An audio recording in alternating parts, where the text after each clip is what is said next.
towing rig. That takes longer, though, and you need to be able to send a pretty massive spacecraft, and it obviously depends a lot on how big the asteroid is. Other options start to get more and more complicated, and they range from painting one side of the object a white color and painting the other side dark, and then letting the pressure of light sort of perturb its orbit. In a departure from the lab and computer simulations, NASA has real plans to rehearse kinetic impact deflection. In 2021, the agency will launch DART, the Double Asteroid Redirection Test mission, which will intercept a 160-meter asteroid in 2022. Better to practice now before we have to deal with an actual threat. In the meantime, discovering asteroids is our best bet. Thousands of scientists and amateur astronomers around the world make up an informal network that survey the heavens. But that may not be enough. NASA wants more resources to map our solar system and better technology. We need to ramp up our network of sensors, and also we need to just continue to strengthen our network of international observers so that we can get follow-up, because we find these objects when they're distributed all over the night sky. Once we get more observations, we get better data, we can make better predictions. If you look at the big impactors we have had in the last, let's say, 20 years, or maybe 30 years, 50 years, most of them we haven't seen coming. So the real danger, I think, comes from the objects we don't know about, and not from the objects we do know about. This particular natural disaster, like a lot of natural disasters and like climate change, is a problem of the global commons. So the thing that we risk collectively is that it sort of then becomes nobody's problem, and nobody takes ownership over it. The asteroids are all over the sky. They just truly cross boundaries and borders with a second's notice. I kind of imagine in the future, maybe lots of small satellites around the Earth that are always going and looking outward. I mean, I think it's something worth investing in. It's our existence at stake, right?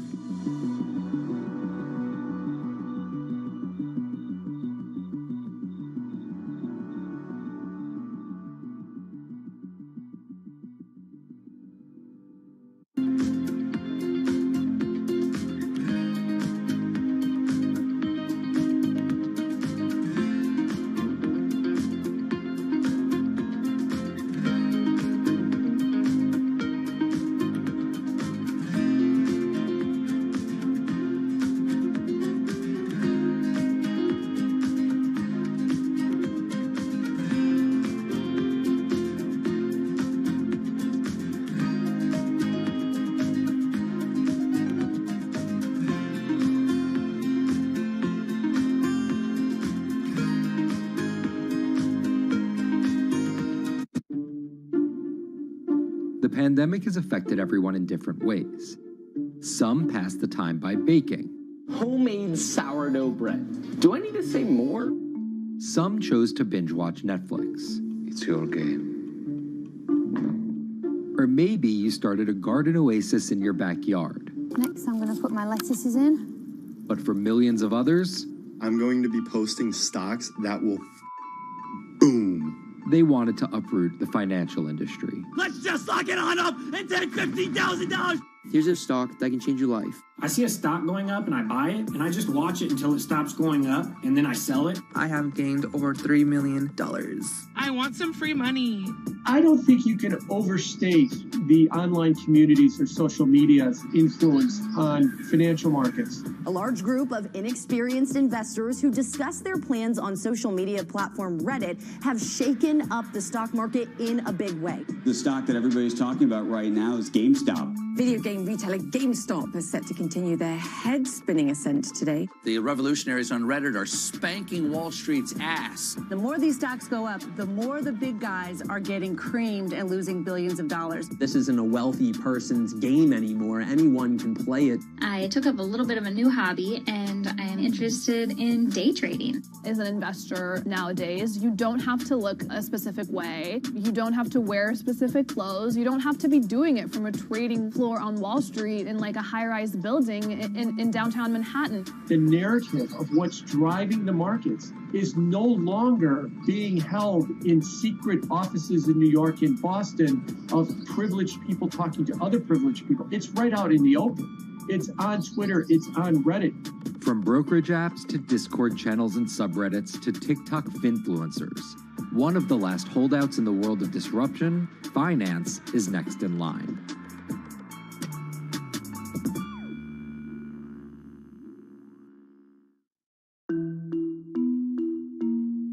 Investing should be as ubiquitous as shopping online. That's Vlad Tenev, the CEO of Robinhood, the online brokerage app, talking about how he wants his app to disrupt the world of stock trading like Amazon disrupted the world of home shopping. And I think that speaks to exactly the mission that a platform like Robinhood has, which is to democratize investing. Robinhood was started in 2013 by Vlad Tenev and Baiju Bhatt in, where else, Silicon Valley, as an alternative to the big brokerages, but with one big difference. As they were building the social network around finances for people, they realized that there was a gap in the market and that free trading could become something that they could bring to the markets, they could disrupt the industry. While no-fee trading is industry standard today, it was unheard of when it was first introduced. The online brokerage industry was really innovative when they came on the scene 10, 15 years ago, but they kind of stopped innovating where you haven't seen those commissions come down beyond $5 or $6 or $7. Robinhood think that by offering zero commission that they're going to push people onto this platform. And on top of no-fee trading, the customers Robinhood was courting have been long overlooked in the world of finance. So the typical customer of a Charles Schwab, for example, is putting a lot more money in that brokerage account than the typical customer at Robinhood. Even today, with all of its popularity, the median account size is about $240. There's Fidelities and the Schwabs and the E-Trades of the world. They look down their nose at those kind of accounts. I don't want a $1,000 account. They're just a headache. I want a $100,000 account. And this is key here, right? Because the thing about Robinhood that's different than every other single brokerage platform is how easy it is to use. The design of the Robinhood app really has in mind a user who might be coming at this absolutely cold. The fonts are very well sized, the shapes, the colors, all of that is something that the founders of Robinhood paid really close attention to. And by creating an interface that catered to a newer investor, they were able to gather a pretty healthy group of customers. And by 2019, they had about 10 million customers. Those 10 million customers were a huge success story for Robinhood, but no one could have predicted its explosion after the arrival of COVID-19. Remain indoors to the greatest extent, and 100% of the non-essential workforce must stay home. What we saw when the pandemic hit was the growth of Robinhood users absolutely turbocharged. And oddly, you saw this surge in interest in stock trading. Then they saw the absolute surge in 2020 in customer growth. And now, by many accounts, they have more than 20 million customers, which is pretty extraordinary. So the next step for them is to figure out how to monetize those users and how, even with their small account sizes, to get them to grow with the company and, as it releases more products, come along with them.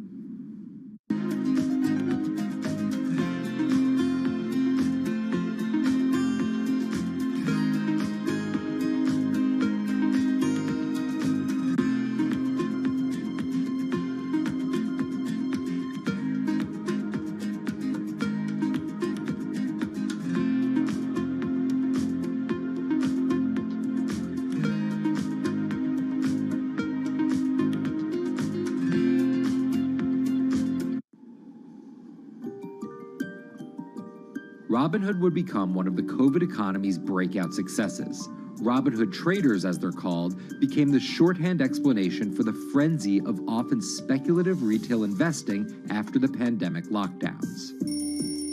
Kids wake up in the morning, they go on Robinhood. They're, in the shower, they check Robinhood. Kids are learning how the stock market works at 18 while they're at school, checking their phones in between classes because notifications pop up telling them what their stocks are doing that day. With these new tools, millennials and Gen Z are investing in the market in ways their parents could have never even dreamt of. That is sort of key when we talk about the divide between older and younger generations, is that the younger generation is exposed to so much more information and tools at their disposal to do what they want in the market. The older generations, you never had the technology or the cost structure that you could play the markets like you can today. So you were stuck with giving your money to a professional investor and paying them a fee to do it. When I speak to young kids, they tell me, I'm making mistakes, I'm losing money. I'm not a perfect investor, but I'm 18, and by the time I'm 30, which will be, 10 years from now, I'm gonna have interacted with the markets for a decade. And so it's a learning experience more so than anything else. And you can look at it and you can say, wow, that's risk-taking, that's dumb, but if you could possibly shave 10, 20 years off your working life versus adding 5 years, I don't think you can fault people for that. But Robinhood is only part of the puzzle. Sure, you can trade on it, but without research, information, and data, you're just blindly throwing darts at different stocks and hoping to strike it rich. Wall Street forever has always run on what we now call narratives or memes. People telling rumors to each other have been around for 100 years. On Wall Street, information is its own currency. Historically, either you had it or you didn't, and the people who had it had a huge advantage. In the past, those narratives and memes didn't have a network effect. It would be one person telling another person over the phone. In fact, when I broke into this business in the 80s, a lot of people used to complain that they weren't on the call list to get those ideas. Social media changed all of that. Fast forward to 2021, that's being done on the internet now. And that's being done on Discord and Twitter and StockTwits and Reddit. And the impact is very similar, but orders and orders of magnitude larger. As social media has played a bigger part in our lives, it's also played a bigger and kind of more important role in how people find investing ideas online and on these platforms. How do those ideas spread? On TikTok. Yes, that TikTok. Soon may the weatherman come to bring us sugar and tea and rum. People aren't just going to it for sea shanty videos. The personal finance hashtag on TikTok has garnered 3.5 billion views from its 1 billion monthly active users. By comparison, videos found under the cooking and health tips hashtag have 2.6 and 2.1 billion views respectively. The trajectory of Robinhood and TikTok were literally on par. What happened in the stock market this week? So the word of the week is expectations. Absolutely essential that you guys understand the risks of shorting. And Kayla Kilbride and Kyla Scanlon are two of those financial influencer TikTokers, also known as finfluencers. I think people still care about fashion, they care about culture, but it's also like there's this big behemoth thing called the stock market that we really don't know a whole lot about, and it's gatekept behind the industry. And so people want to unpack that. And so my audience is, a lot of them are younger investors who are looking to hone their skills. Tech and write-up. Kyla and Kayla are two of the more, let's say, professional TikTok influencers. The Tesla ARK Bitcoin Biotech Risk Cluster. I've been trading since high school, and it was a really interesting way for me to fill out my decision-making frameworks and to think about thinking. And I think that the more that we can have people thinking about finance, the better that we're going to progress as a society. I think it's a huge gap in our educational system. If you're going to buy an option for a stock you think is going to go up, it's a call. So think of it like this. I made the options video where I was like, options are just like shopping. Rumor has it that this pallet's about to go up in price. So if I come in tomorrow, can I still buy it at said price? And a ton of women just like attacked that video and were like, you explain things so much better than my boyfriend or my professor, or like I could sit and listen to you all day. And I was like, this is what I was looking for. But TikTok's algorithm does not reward calm and measured videos about responsible investing. It rewards this. Watch this video for 30 seconds and you'll be rich for the rest of your life. I try not to say the A word, the ALGO word, because TikTok listens to us. The algorithm does impact how you feel. You know, you do notice which videos do better versus which videos do worse. How do you catch someone's attention in less than 60 seconds? And how do you make it something that they're like, I need this in my life? Nearly impossible to do that in 60 seconds. But the people who perfect it are the people that you're going to watch and going to stick around. And where people are sticking around? Reddit. And its nearly countless subreddits about finance. And by far the biggest one of those is Wall Street Bets. There's a lot of social media platforms out there, but Reddit is like the social media platform for finance. Places like Wall Street Bets is where it all goes down. Started in January 2012, it wasn't long before Wall Street Bets adopted a 4chan-like etiquette, leading to their tagline, like 4chan found a Bloomberg terminal. We had all these unexplained stock moves, and we would be grasping for why stock XYZ jumped 20% in a day. And you would look at Wall Street Bets, and you would see people there talking about buying options in that stock, and it sort of, squared the circle, so to speak, and started making sense. And it was at that point that it was like, wow, we have to start paying attention to this. Some people on the platform really spend tons of time, and others are just looking for entertainment and to have a little bit of fun, effectively gambling or looking for an outlet, trying to make a little bit of money. Then on top of all of that, there were stimulus checks. Now, clearly, this money is going to people who need to use that to eat, to live, but there's a lot of people who use this money to invest in the stock market. And it's not just stock tips. People quote-unquote YOLO their entire life savings or stimulus checks on a single stock. They post what is called gain and loss porn, screen-grabbing staggering hits and misses on stocks for the entire community to see. I am about to lose everything. And while some of the people on Wall Street Bets are novice investors, the community contains multitudes. In one respect, what it did show us among these network groups is they are very sophisticated. They're not a bunch of ignorant people talking to other ignorant people. And this is where the pieces of the puzzle all come together to wreak havoc on Wall Street for a solid week in early 2021. It's pretty clear that the combination of more people having retail brokerage accounts and trading apps and more people being stuck at home looking for some kind of entertainment and some kind of community online came together in this very singular way. What came together is GameStop.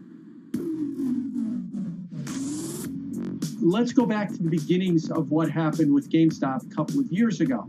On the boards like Reddit and StockTwits, a lot of people were talking about GameStop as being attractive value. Some of them are even, Wall Street alums who left the industry and now still have access to tools that they can use to improve their financial well-being and make very good decisions. And I think Roaring Kitty is a perfect example of that. GameStop is one of the most compelling asymmetric opportunities in the market today. Really, I don't understand how you could disagree with that. At the same time that this crowd was talking it up, the hedge fund institutional crowd didn't like this stock at all, and it had the largest short interest of any stock in the New York Stock Exchange going into late 2020. Short selling is a bet that a stock price will fall, and it's a fairly simple concept. An investor borrows a stock and then sells it. The investor is betting on buying the stock back later for a lower price before returning it to the original owner, pocketing the price difference. What a short seller would tell you is that they almost act as a policeman in financial markets, or they're at least looking for companies that aren't what they say they are. And that can range anywhere from an outright fraud that some short sellers try to expose to just a company that's not worth as much as investors think it is. The problem is, if the stock price rises, the short seller has to come up with the money to buy the stock back. And the more it rises, the more it costs. And that's what's called a short squeeze. And the hedge fund Melvin Capital was on the wrong end of that squeeze. Melvin Capital lost over 50% of its money in the month of January alone, just from being caught in the short squeeze of the stock. This is where the disruption comes in. One of the most wild stories you're ever going to see. GameStop shares absolutely going nuts. In less than a year, the company's stock has jumped from less than $3 a share to almost $350. Cheers, everybody! Roaring Kitty has turned $50,000 or so investment into some $14 million. Investors all over social media use the free trading app Robinhood to wreak havoc on Wall Street. They're actually piling on into some of these stocks to really hurt the professional short sellers. And they all used Reddit, Twitter, TikTok, and Discord to tell one another to keep buying and, quote, hold the line and not sell GameStop. People are getting cheerleaded for jumping in, buying at the highs. They're saying, keep going. And it was working too, until Thursday morning, the trading app Robinhood sent out this tweet. In light of current market volatility, we are restricting transactions, including GameStop. People were really angry. Robinhood was supposed to allow the regular people to play the same game these big boys are playing. But instead, we were all taken for schmucks, and they screwed us. Shares of GameStop are jumping again now that retail investors are being allowed to buy shares of the stock. But what we learned is that when people organize online, they have the ability to disrupt the market. And it was a big sign. The ivory walls of the institution aren't as powerful as maybe the institutions thought them to be. I don't know if pumping up GameStop was the best use of billions of dollars, but I think that as a signal to society, it was pretty interesting and powerful. The GameStop saga was so impactful that both Vlad Tenev and Roaring Kitty were called in to testify before Congress to clarify each of their roles in the saga. One thing that's emerged from the congressional hearings is that they're interested in how retail brokerages make money and whether they're keeping the best interests of their customers in mind. But it's pretty fuzzy as far as what they would actually do as a result.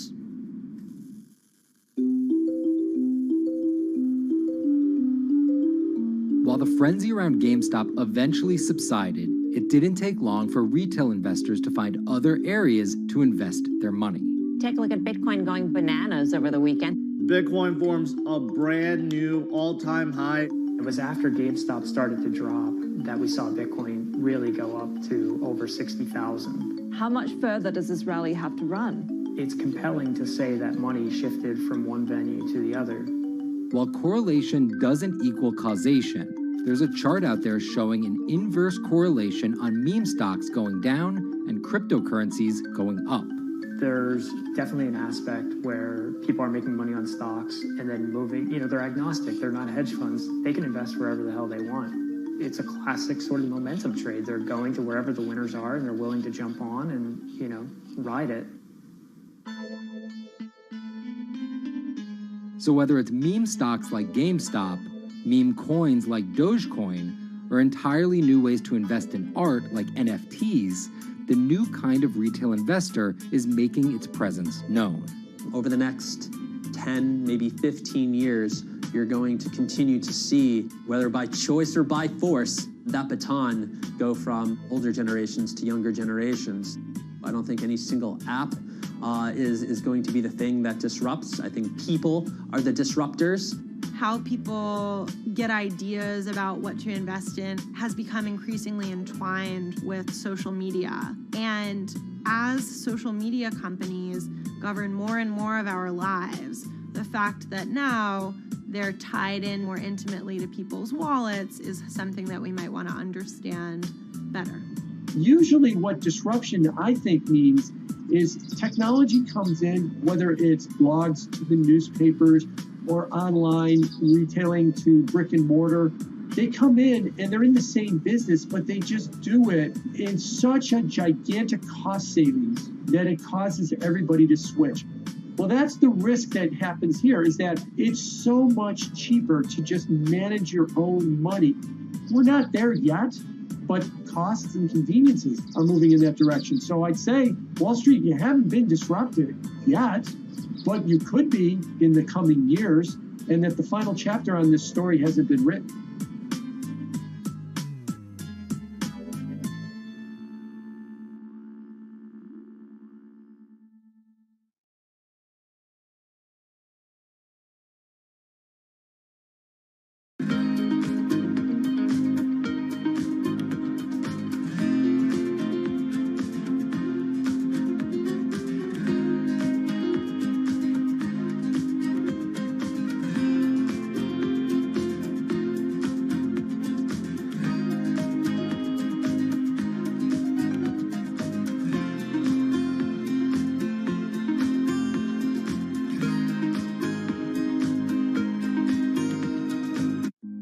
Bloomberg's own David Nicholson. Now, his happy place is out in the field, on the open road.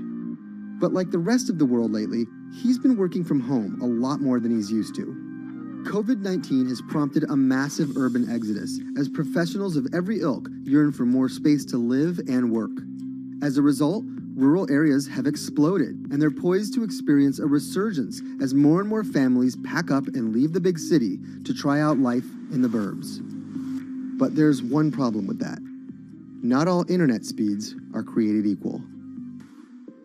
Anyone who might need to upload or download large files for a living may not want to pack up and move to that cabin in the woods just yet. Now, David's house isn't a cabin, but it is in the woods, and inexplicably, his internet is workable. My internet is okay. I pay a lot for it. It's around $140 a month. The download speed's great, and the upload speed is terrible, which is really bad for my work because I have to upload these massive files. But I'm definitely one of the more lucky ones in this community. Just a few miles down the road, my buddy has awful internet. It's usually under 2 down and under 0.2 up, so it's often unusable. Some days it's around 1, and other times it'll drop down to about 0.2, 0.3. I just want to be able to have internet at my house without having to go outside the normal ways of acquiring internet. It's really frustrating. We're literally miles, a few miles away from downtown, and it just cuts off. This is a problem, and the solutions are not there yet, because getting high-speed internet in rural areas en masse is something our providers may simply not be ready for.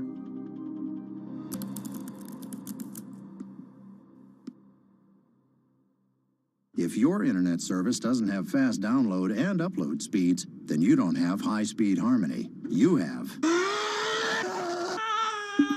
Americans on average pay about $70 a month for internet at home. But in rural areas, it could cost a lot more for a lot less service. So the pricing for a fixed wireless provider here can be something between $80 and $150 for about 25 megabits per second. However, gigabit service, which is 1,000 megabits per second and symmetrical, is running at about $119 a month or $130 a month. That's John Paul. He co-owns Spiral Fiber, an internet service provider here in Nevada County, California. And for the past 10 years, he's been trying to bring an affordable fiber optic network to town.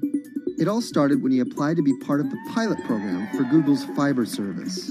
Across the country, civic boosters have been going to extremes, chanting, singing, Google in the morning, and marching, trying to get the search engine giant to look at their town. The internet these days is crucial to be in the world, to be a part of the world, and to be connected to your community. Google ultimately went with Kansas City, Missouri, which left Paul on a mission to get funding to lay out fiber optic networks for gigabit service. Over the next several years, he would attend conferences and pitch venture capitalists and apply for grants to make his vision come to life. One of the biggest roadblocks to building infrastructure for the internet here in the United States are the existing large providers. They have their land staked out. They would prefer that nobody come in and compete against them. In 2013, we applied for a grant. We went down and met with the commissioners at the California Public Utilities Commission. It was an arduous process to get funded, but we finally did against all odds.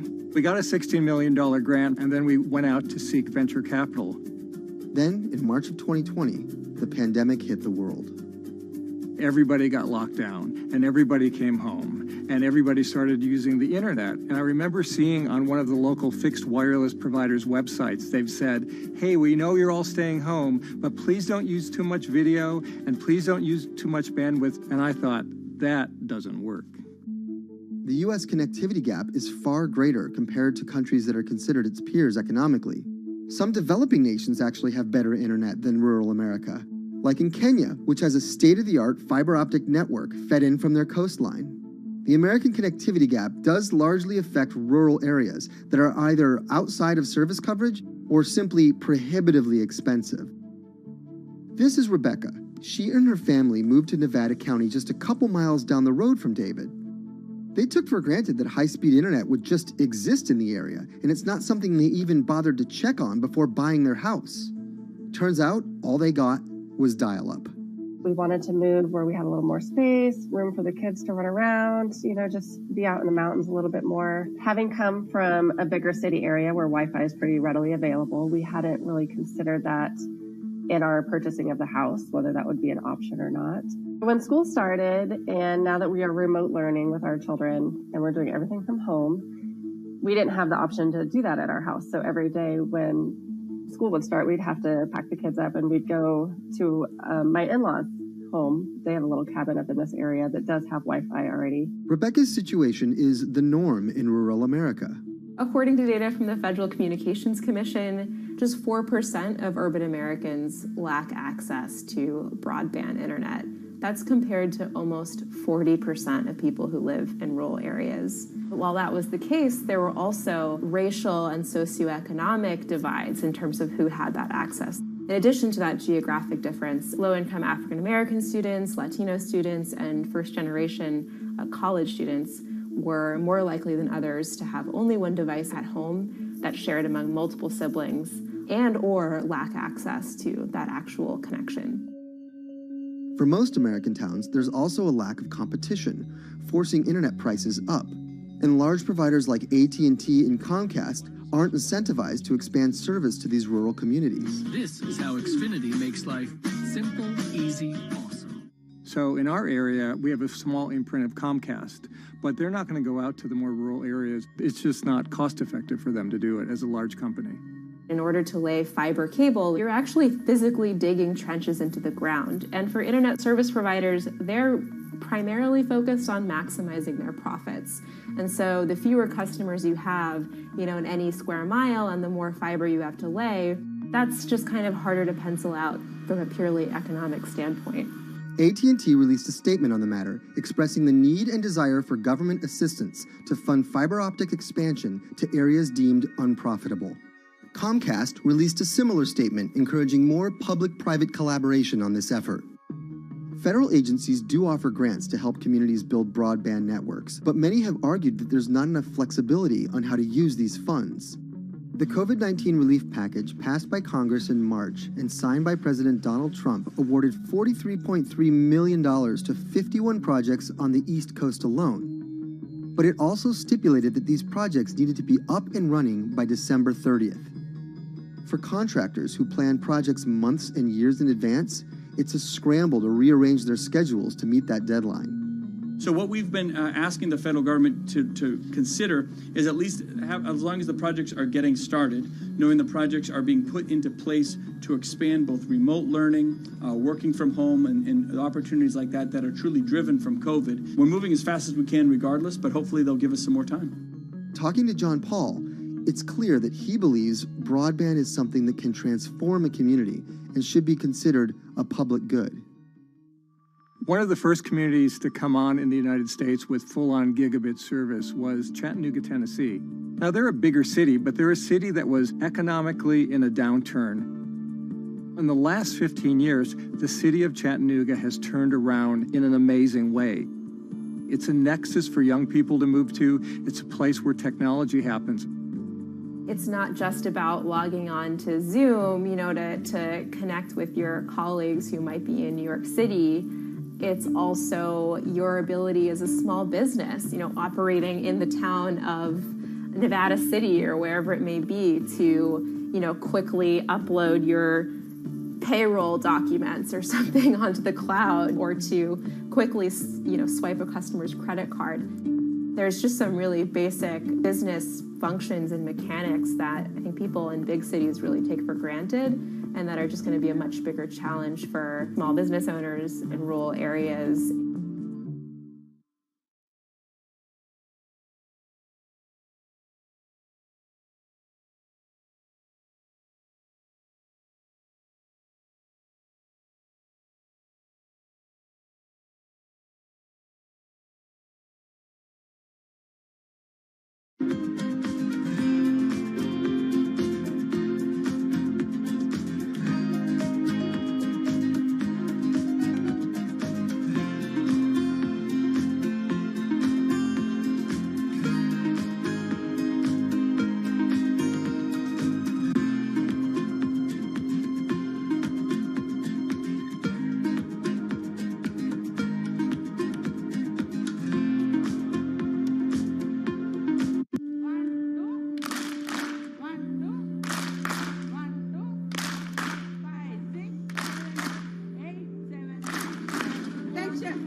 Historically, the marginalized people, you call them as untouchables or Dalits, they have been kept away from the center of the knowledge.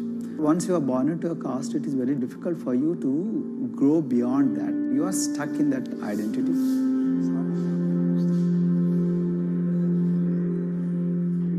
I think education is the best way of liberating them. So that's how I chose to work in education sector. The kind of education that we are giving to the marginalized people is going to change not just the fate of these communities in Telangana, but it is going to be the source of inspiration, source of hope for all the marginalized in this country.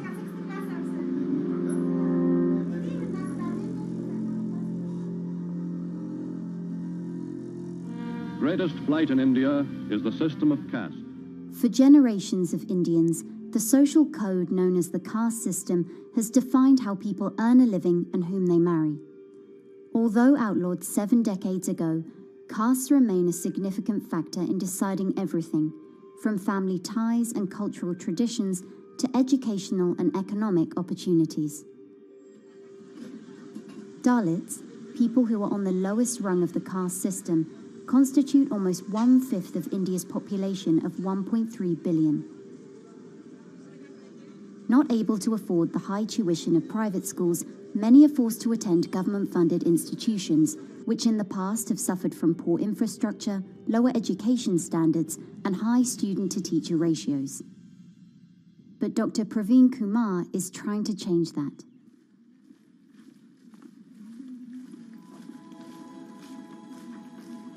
I am currently working as head of Telangana Social Welfare Residential Schools. So totally above 400 schools I manage. These are all residential schools for the students who are historically marginalized but talented and then poor. My friend also Of them, 60% are girls and then 40% are boys, because girls are more marginalized among the marginalized. Their voices are always suppressed. My approach to improve the conditions in the schools has been put your eyes and ears on the ground always. Talk to the parents, talk to the teachers, talk to the students, stay in the schools and then understand their problems, their challenges, both in classrooms and then the corridors and the dorms. Then go to the dining halls and see what kind of food they are eating, and then go to their homes and then what kind of food they are getting and what kind of challenges the parents have. Very good. And class? One of the important changes that I brought in after I took over was to complete the transformation of mother tongue to English medium, because English medium, as I said, English is the language of emancipation. A language that connects you to the whole body of knowledge in the world. So we had to train a lot of teachers. Refer to the dictionary also, okay, and find out the new meanings, as well as you're going to describe about. Hey, Richita, how are you? Hi, Sindhu. Fine, thank you. And how about you? I'm fine too. It's been a long time. Identity is extremely important. There is a scientific evidence to prove that your sense of identity is extremely crucial to your growth as a successful human being in your life. If you accept an identity which is very humiliating, which reminds you of very painful past, I think that identity will not help you to grow. I'm not saying that you should forget your past. I'm not saying that, but that should not be the bubble in which you must live always.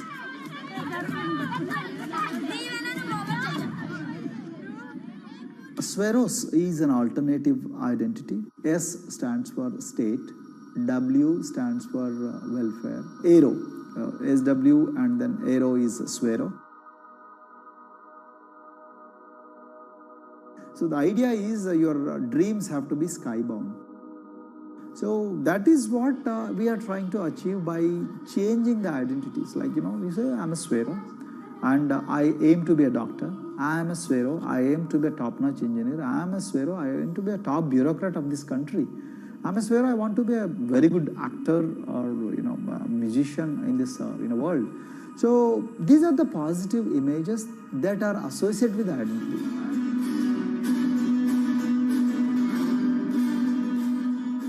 Just to give an example to you, in 2012, in our institution, we used to produce about 6 doctors per year.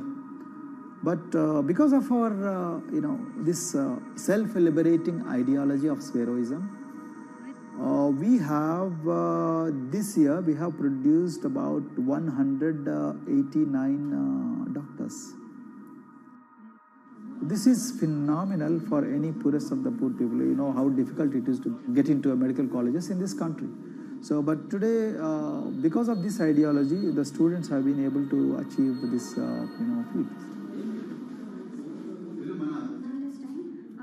Pujita has been a farm laborer, and her parents themselves are agricultural laborers. And then this girl used to sell vegetables, but thanks to the residential education institutions, she came to the Gaulidoddi campus, and then she toiled very hard for 1 year, despite many problems.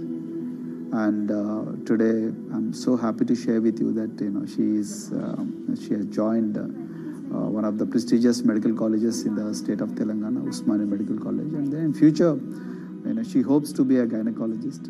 So this is the journey our children are hoping for.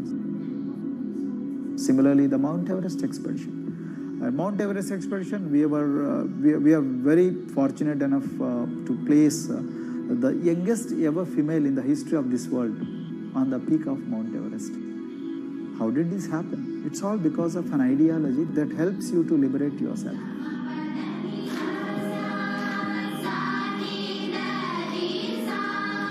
We brought a lot of extracurricular activities, and most of them got institutionalized now. So, for example, music. Similarly, the games. We have so many coaching academy. We have boxing academy, we have wrestling academy, we have handball academy. So we have, kabaddi, the traditional Indian sport. We have golf. We have introduced golf also. Like golf is generally played by so-called rich people, but today even poorest of the poor people also are being trained in golf in our schools. Wow. So our intention has been to give all 360 degrees, type of opportunities to the students, so that whoever is interested in whatever activity, they can go and then do it. Break the barriers, break the fence, at least mentally, because poor people have been programmed to be victims, programmed to be subjugated, programmed to be on the margins, always, programmed to feel inferior. We wanted to change all that. There are certain games which are exclusive to rich people. There are certain languages which are exclusive to middle class and upper middle class in this country. To put it in one word, the sole aim of introducing all these co-curricular activities is to break the stereotypes which are recklessly imposed on these people. Their stereotypes Dr. Kumar knows all too well. Born a Dalit, his grandparents were labourers and access to the village well was restricted. Dr. Kumar credits his parents' belief in the power of education with helping him realise his aspirations. He went on to join the Indian Police Service, attended Harvard University, and then began pursuing educational reforms back home. I attribute whatever I am today, it's to my mother primarily. They educated me in the village, although there were no good schools. So then I stayed in social welfare hostels, the hostels which are managed by government for the poorest of the poor kids. I passed with reasonably good grades. Then I went to university, and then I faced worst form of discrimination in the universities. Like there were, in those days I'm talking about, so the bathrooms and the toilets were exclusively meant for scheduled castes and scheduled tribes. We used to fight discrimination on one hand, and then again, try to excel in academics, day in and day out. So that's how I came to education, because I deeply believe that education is the only important weapon that can really, place the poorest of the poor people from a very victimhood orbit to a prosperous orbit. I think in future, this is going to be a game changer for the marginalized in this country.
If you look at a thermal image of a city and then compare that to a map of vegetation, you'll find that where there's greenery, the temperature is lower.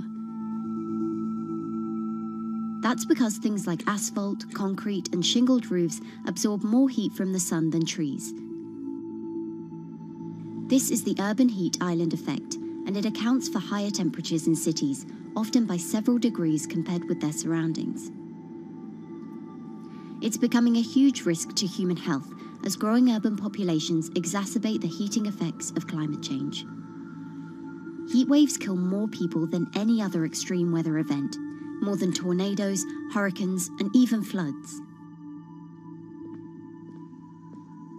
That's why urban heat island mitigation strategies are being studied in Singapore by a group of researchers.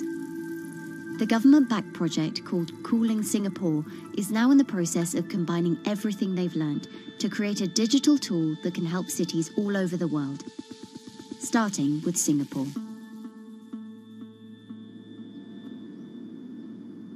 In Singapore, close to the equator, temperatures regularly rise above 32 degrees Celsius or 90 degrees Fahrenheit. And the city structures only make it worse. And that is also the case for Singapore, which is basically a concrete jungle, more urbanized, more developed city. And even in Singapore, what you have is a situation whereby there's a temperature difference of 7 degrees Celsius between the more urbanized and the more rural areas. The government has taken drastic steps to keep temperatures down. This is Gardens by the Bay, an award-winning park, and inside this greenhouse is a pleasant 24 degrees. That's because the dome, along with 24 nearby towers full of thousands of people, is chilled by what's probably the world's largest underground district cooling system.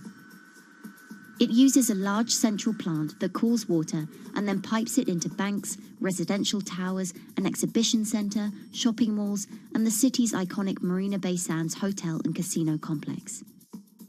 So one of the biggest perks of using this system for the buildings is that they can save 40% in terms of electricity usage compared to your traditional air conditioners. And with Singapore relying on natural gas for most of its power, this new system means emission savings equivalent to removing 10,000 cars from the city's roads. That has big implications for the rest of the world. If things stay as they are, more than a third of the world's electricity could end up being used to cool buildings and vehicles by 2050.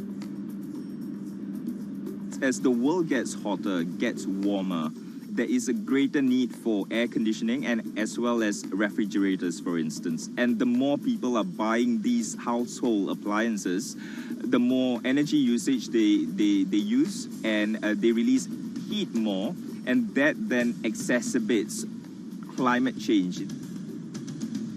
It's a vicious circle. And so since 2017, researchers at Cooling Singapore have been identifying design solutions that reduce our need for so much cool air in the first place. One thing many cities have in common, and that's the importance of vegetation. That's a very important measure to mitigate the urban heat because of the shading effect, of course, and the psychological effects of the vegetation, and also because of the possible evaporative cooling effect of the vegetation. Vegetation can be, of course, on the ground floor in form of trees and shrubs, and you can walk under them. This is the so-called canopy layer that the vegetation forms above us. But vegetation can also go up the facades of buildings, and it can go to the roof of the buildings. Luckily, Singapore has been striving for the garden city feel for quite some time. It was a vision initially introduced by then Prime Minister Lee Kuan Yew in 1967 to make life more pleasant for people. And today, Singapore is one of the world's greenest cities in terms of urban vegetation. Kampung Admiralty, a community centre that contains health facilities and social spaces, now provides more green space than the plot of land it was originally built on. It's topped by a roofscape of staggered terraces covered in local plants, which functions as a community park. And a village green in the centre that contains farm plots for residents to tend to. Park Royal on Pickering was designed as a hotel in a garden that doubled the green growing potential of its site. There's now 15,000 metres of sky gardens, reflecting pools, waterfalls, planter terraces and green walls. And the government has big plans as well. Singapore actually has a plan to plant 1 million trees and add more green spaces over the next 10 years. It is actually a mix of wanting to reduce the urban heat island effect, but on the other hand is also to get the people to be more connected to nature. But it's not enough. The city-state has still been warming twice as quickly as the world average over the past 6 decades. That's why Cooling Singapore has developed a catalogue of other potential heat mitigation measures. When you try to mitigate the urban heat island effect in a city or in any building, in a village as well, the first place to start is by shading of the windows. You have to keep areas clear so that the wind can move through it. Water of a certain depth can act as a very good thermal buffer. If you have to construct heavy buildings such as high-rises, at least you can make the surface, the facade, less heavy, and you can protect it from direct sun penetration. You have to make sure that no combustion engines will be in the city in the middle, in the medium to long-term range. So ideally, the electricity production is outside of the city, and you bring just the clean electricity into the city. You can at least minimize the use of energy in the city, and you can start to slowly convert the roofs, the facades of the city into production areas for renewable energy. In Singapore, unfortunately, this is a limited option, but in the long run, it could produce up to 20-25% of the energy, of the electricity needed in Singapore if all the roofs and the areas in the buildings, on the facades would be used to do that. With so many different ideas, Cooling Singapore is also designing a virtual model of the city to test them out. It's called a Digital Urban Climate Twin, or DUCT, that will calculate how each element of the city's design will impact the urban heat island effect. That means we model not only the geometry of the buildings digitally, but also we model the transportation, the insulation, the temperature, the radiation coming from the sun, the weather, the local climate, the even very, very microclimate of the city, the water, the movement of people in the city. We can invent scenarios, we can design scenarios, test them before we actually build them, and if they test very well and we are sure that they will function, then we can start to build them and put them into reality.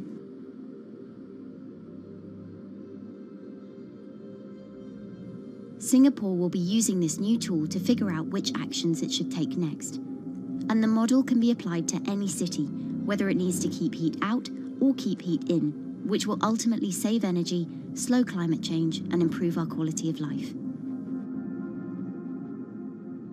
So this is something that Singapore will be able to export, maybe even together with its city development systems that it already has.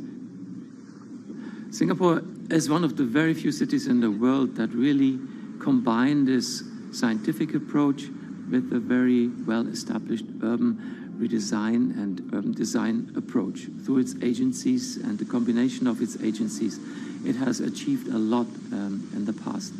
If it keeps following the scientific path and the combination with the other knowledge in the city already, we think that it will be a very comfortable and very livable city in the future, even more than today.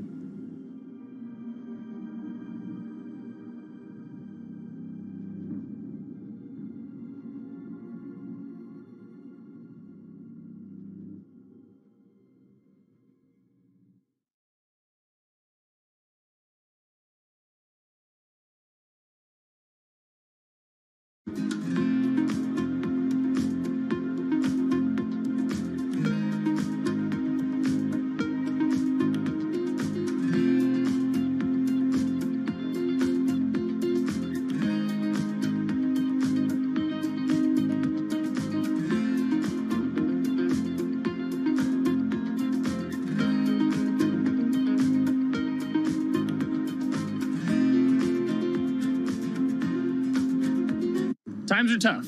Jobs are scarce. It's risky to be outside and around others. Seems like there's very few ways to make extra money during a pandemic.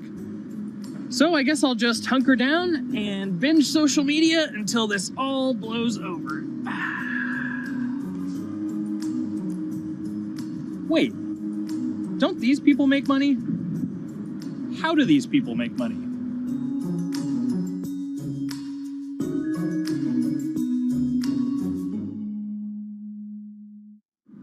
Streamers, YouTubers, Twitch stars. How do they make money? Is it a lot? Is it a lot of work? I know, I gotta ask somebody in the biz, and I got just the guy. Austin John Plays. This is your full-time job now, right? As of November of last year, yes. This was always just kind of like a side thing. Like, any money that I made from doing my videos and whatever else, I never touched that because I didn't really think of that as being like real money. And then it started coming in more and more. And then it was like I hit my first day that I broke $1,000 and I was like, this is actually going to be money. How did the YouTube channel come to be? When the game Pokemon Sun and Moon came out for the 3DS, there was like things that I learned about the game, and then I wanted to just share that information with people. And at the time, I didn't have any way to capture a screen or anything, so I found like generic footage and I kind of put it all together with so much editing. And that video got 6 views.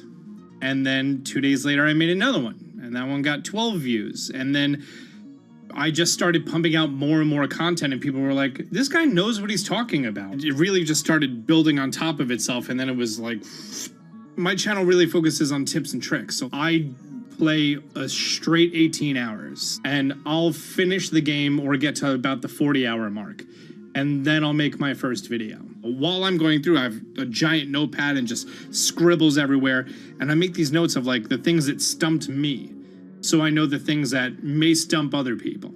What do you need to think about if you're building your YouTube channel? 1, you need to do something that you're passionate about. Not that you like, not that you think you're gonna make money on, something you're passionate about. The other thing is something that other people are passionate about. It holds a special place to them. And third is, it needs to be something that people are gonna seek out information on. In order to enter into the marketplace, you either need to be better than everyone else, you either need to be faster than everyone else, or you need to be more accessible than everyone else. And you can't be more accessible because it's already on the platform. Granted, if you understand how the algorithm works, which is very similar to Google Analytics, then yeah, you can have a little bit of a head start. But if you're not doing it faster, and if you're not doing it better than everyone else, then why should anyone watch your channel? So my income as a YouTuber kind of breaks down to 3 different ways. 1, which is the bulk of it, which is ad revenue. Whenever you go and you watch a video and then there's an ad and then you wait 5 seconds and you hit the bottom right corner and then you go on to the next video, or a non-skippable ad, or the video starts immediately, you get the little banner ad at the bottom, or if you scroll down from the video, the first thing that shows there is an ad. Those are the 4 different types of ads that can appear on every single YouTube video.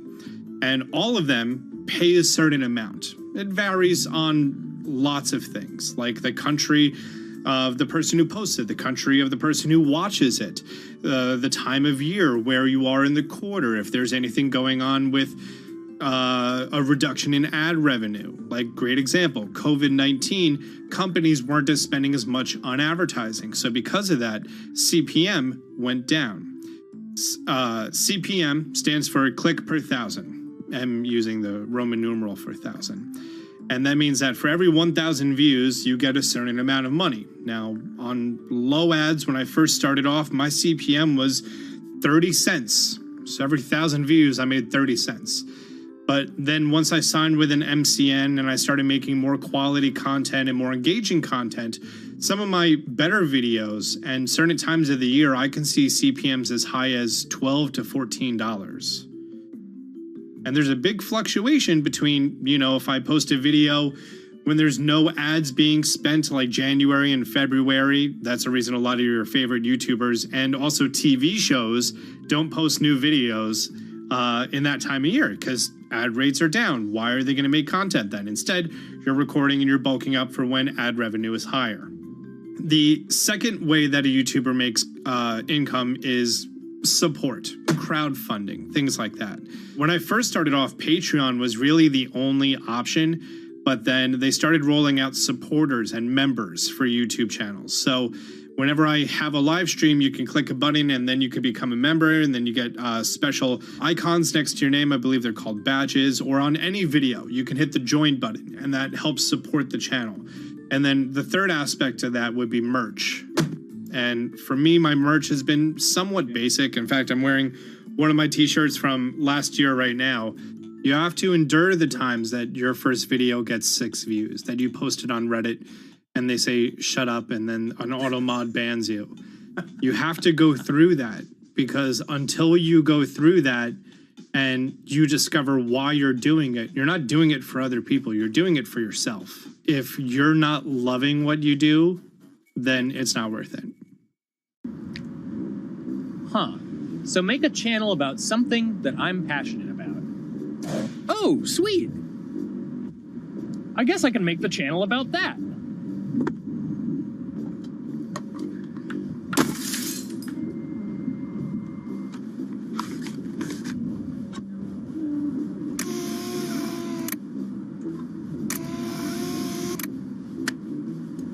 Now, how do I grow an audience? How do I get popular? It's all about diversification, right? You have to have a massive Twitter following. You have to have a massive Instagram following. You have to have a massive YouTube following. Of course, you have to be on Twitch, which is the key platform. But basically, any way you can get in front of your audience, you can engage with your audience, is going to drive those clicks, which ultimately drives the advertiser revenue that you get back from all of these platforms. It's me and Dan playing video games and talking in a funny manner over them. They're not just people who are good at games, they're actually people who are good at online engagement, online entertainment, first and foremost. You have the right to remain stylish. Anything you wear can and will be used against you in the court of fashion. The streamer is either very, very talented at the game. The best player in the game is generally going to draw a crowd because people like watching people who are very good. On the other hand, they're either very, very good or funny, charismatic, whatever it is on that side. Oh, no. You know, it becomes more of a show where they talk about other things outside of the gaming world, and gaming becomes really just a backdrop and an excuse to engage with that audience. There were those weird, like, Ronald McDonald, like, straight to VHS movies. You remember those? I'm personable, I'm chatty. I would kind of, you know, when boring things were happening in the game, I would ramble on about, you know, movies I'd watched or books I'd read and, you know, or conversations I'd had and stuff like that. And so I think being personable was a big part of that. It's not just getting on and playing games. It's getting on and being an entertainer. You are putting on a show. All right, now let me go ahead and grab the samurai sword that every gym has. Okay, he's dead. To have a larger audience and to have that audience, I think, stay with you, you have to bring something extra. You know, you have to find your niche. You have to find what works and what connects with the audience and what makes them laugh and what makes them keep coming back. You gotta make it a little more exciting, all right? Throw in a hanging bishop. Have everybody in suspense for a moment. I think the real most important thing is to just get used to being on camera. Like in any sort of performance thing, is get used to talking on camera. You know, my first few videos were terrible, but because I sat down and did it for 6 to 8 hours a day, I just got used to talking and I got over that uncomfortable hump. If you go into Twitch purely with the expectation that you're going to make money, make a job out of it, have all this growth, and it's going to be great, you're probably going to burn out prior to getting to that point because there's very little payoff for a long time, right? Like multiple years generally before you really start to see a payoff. And so, you know, those first few times you're streaming, nobody is there. One person shows up every 30 minutes, says hi, maybe, and leaves, right? Like, it's very discouraging, I think, for a lot of people. And so you have to be there just loving it. You have to love talking to yourself when nobody is around. You have to love just the game that you're playing, all of that stuff, because it takes a while, and I think a majority of people burn out prior to getting to the like profitable point of it. And there you have it. My very own YouTube, Twitch, Discord, and streaming channels all ready to go live. It's a veritable social media ecosystem just on the verge of thriving. So, don't forget to smash like and subscribe, and visit my Patreon for perks. Also, go to my merch page. And one last thing, stay cool, my friends.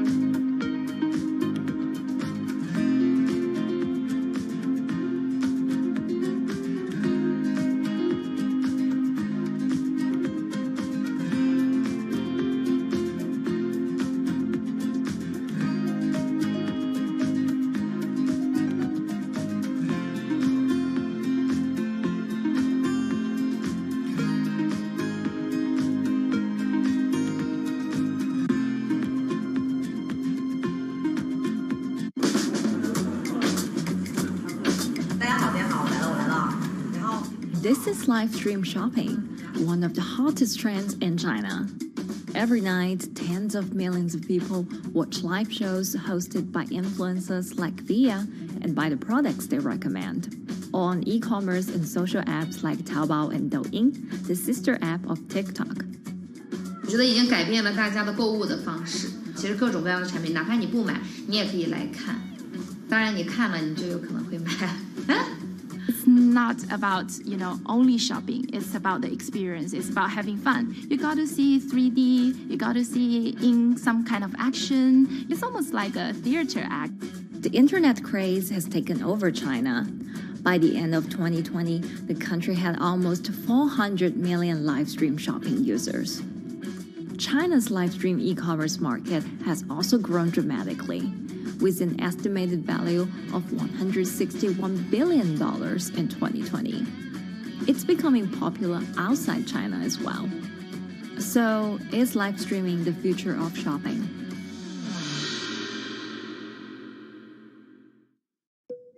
Live streaming is not a new thing. In China, it started in 2015 with the rollout of 4G. And it was first used for entertainment and socializing.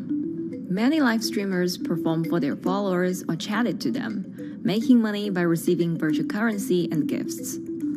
In the West, live streaming is mainly the domain of avid gamers. In China, it's broken into e-commerce. China actually has a very big e-commerce empire, so it uses these super apps, what we call that you have payment, you have search of information, you have recommendation system, and you have huge amount of goods available on the platform, and as well as a lot of consumers. So with this advantage, they merge these features of live streaming to make the influencers actually sell goods. Here is a perfect choice: nice neutrals, beautiful print, nothing overwhelming, and the warmth and comfort of flannel. This is item. Traditional TV shopping involves a one-way direction, whereby a host introduces a product, demonstrates certain things, and say, call this number or something. But live stream shopping is live. That in itself is a very, very big difference. It causes different psychology, and live stream shopping is a very entertaining way of actually engaging someone else. When you shop, actually, this live streaming video will continue. It will minimize into a corner, and you can buy the items and pay all on the same app. And after that, the live streaming screen will just enlarge by itself, and the promoter will come back to screen. So it's very convenient. Taobao, one of China's biggest e-commerce platforms owned by tech giant Alibaba, added a live streaming function in early 2016. In the following years, other e-commerce and social platforms like JD and Douyin also integrated this feature.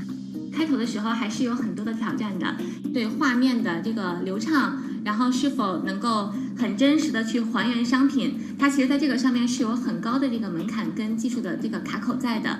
不管是我们的这个用户的接受度，还是商家的这个上手的这个难度都很高。但是这几年下来，基本上难点在不断被突破的。Over $70 billion worth of goods was sold via live stream on Taobao in the year through March 2021. Latest surveys show that over 60% of live stream users in China were watching shopping shows, and over 65% of them shopped at least once via live stream. In 2020, live stream shopping got a huge boost during the pandemic, when millions of people were in lockdown and many retailers were pushed online. People, during the lockdown, felt like there's a need for more social interactions. This live platform creates an interesting kind of environment that gives people the sense that I'm actually interacting with you. And then live stream shopping brings in a lot more variety of things that people could buy and satisfy, the sense of like losing control, especially during the pandemic. At the heart of this craze are the top influencers who have tens of millions of followers and sell products worth millions of dollars every night. They often use their star power to get bargains from retailers, which in turn boosts their own sales and influence. So if you think about China's live streaming, you have to know the king and queen of the influencers. The queen of live streaming, Via, she is actually having the biggest viewership and the biggest sales volume for a long time on Taobao platform. She can sell everything from like Gucci sunglasses, lipsticks, homes, and cars. One time she offered her followers to go on a Tesla ride with her, and she even, for once, sold a rocket launch in her live streaming room for 40 million yuan. The king would be Li Jiaqi, more widely known as Lipstick's brother. He used to be a cosmetic sales before he turned into live streaming e-commerce, and he knows a lot about the cosmetics. So he's the one that will actually put the lipsticks on himself when he's on the show. Top live streamers like Via and Li Jiaqi have become celebrities in China and can earn millions of dollars a year. Although not everyone can be as popular, mid-ranking live streamers like Tiffany still earn a good income through sales commissions. 如果说单从收入方面来讲的话，那主播的收入是比普通的工作要高很多。但是呢，主播这个工作时刻对身体，包括对精神都有很大的一个考验的。就是每天需要集中精力，然后长达5-6个小时，这种状态是很累的。而且这5-6个小时的话，你是脑子是不停的，然后嘴巴是不停的，然后手也是不停的，眼睛也是不停的。像我们做主播，不是说单一的只做直播一件事情，然后还会有选品的一些工作，然后还会有一些其他的事情排在里面，其实是没有个人生活的。那我觉得增强粉丝影响力的话，不是说某一件事情。可能今天做了什么事情你就增大了影响力，而是每天不断的内容的输出，粉丝不断的可能对你的了解，慢慢的信任你。没有芝麻酱的味道，如果吃不习惯的话就慎买。A lot of successful live streamers are generally very good at communication. They're very good at articulating very simply what a product does, what a product doesn't do. In order for them to sell, they need to be trustworthy and appear trustworthy, and they need to, show in some ways that they're authentic, right? So for Via and Li Jiaqi, they are able to articulate that quite a bit through their body language, through what they say. For example, Li Jiaqi will also sometimes say bad things about certain products because to him that's his honest opinion, and sometimes people want to hear that. And so they seem very credible, they seem very trustworthy, and don't forget, they're also very entertaining and very interesting. If you're familiar with Li Jiaqi, he won a Guinness record for like the most lipstick applications to models in like 30 seconds. So if you're able to create a lot of buzz with interesting things that you do, people who may not want to buy lipsticks will also stream in just to watch what he does. And then from there, you might get hooked. 这就是一般女生出门的时候涂的口红的颜色。Live streamers also use sales techniques such as limited time or supply. This sense of scarcity can often encourage viewers to buy. The platform in itself creates and enhances some of these things because you see it live. Something we call social proof has taken over, meaning that, hey, other people are interested, other people are joining in, other people want the same product. and they add it in the chat and they ask questions and they say, oh, I want this too. What happens then? It makes the whole product even more scarce. But it's not just influencers. Local farmers, luxury brands, even mutual funds have also started their own live stream shows. Working with very top-tier live streamers can be risky. It's not necessary that the benefits will end up with the brand. So we see company executives opening their own shows. And we see like P&G have their own sales room, which runs shows every day as well. We also have like local governors in like small towns to sell their agricultural products. So the live streaming is definitely transformed the way product owners can think about how to reach their consumers. And it enables a lot of players to actually sell. Live stream shopping is going global. Merchants in Southeast Asia have embraced this trend. And in the West, Amazon has upgraded its live streaming function, adding interactive features like chat rooms. Companies, including Google and Facebook, are also developing and investing in technologies to integrate video and e-commerce. 直播电商它其实已经开始成为主流，它未来的发展空间跟潜力都是巨大的。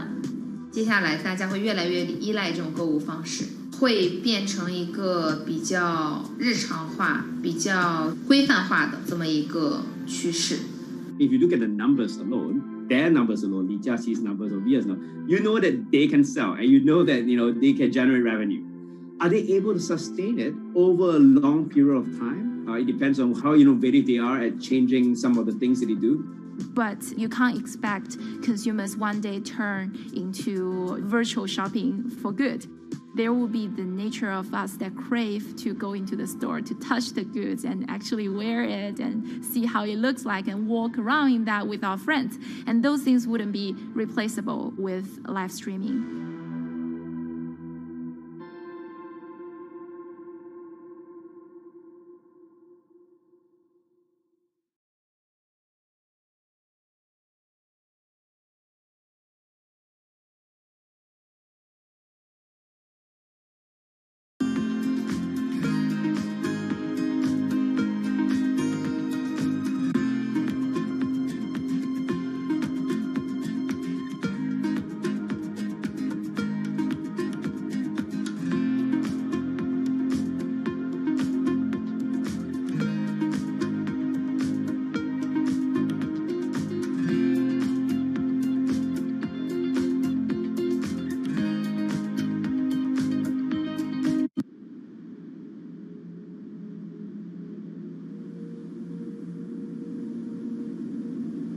You could imagine that the oceans are actually the largest battery.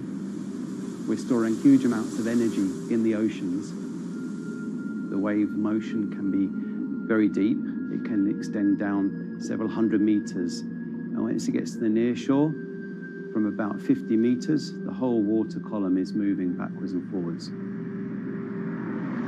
As we search for ways to reduce our reliance on fossil fuels, some are looking to a largely untapped potential source of renewable energy.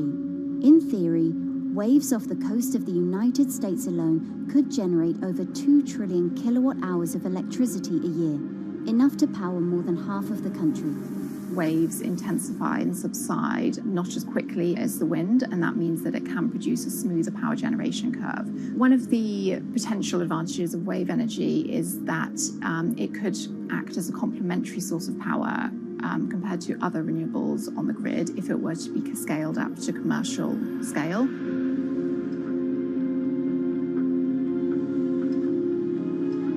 For decades, engineers have been trying to convert wave energy into electricity, but a host of technological and financial challenges have complicated their efforts.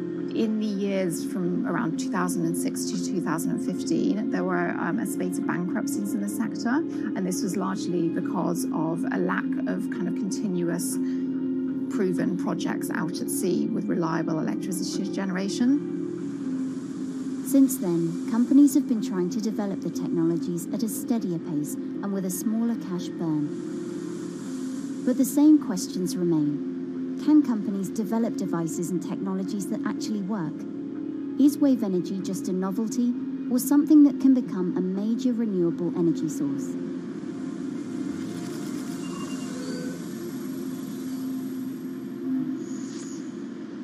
The sea is a very challenging environment within which to operate a power project.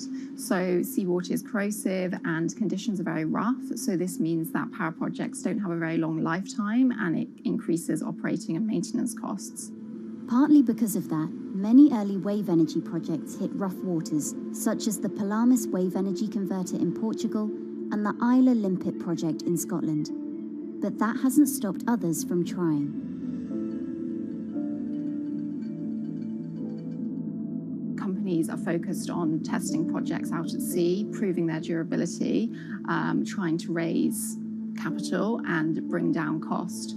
The sector hasn't really converged around one single technology design, and companies are kind of undecided about which design works best.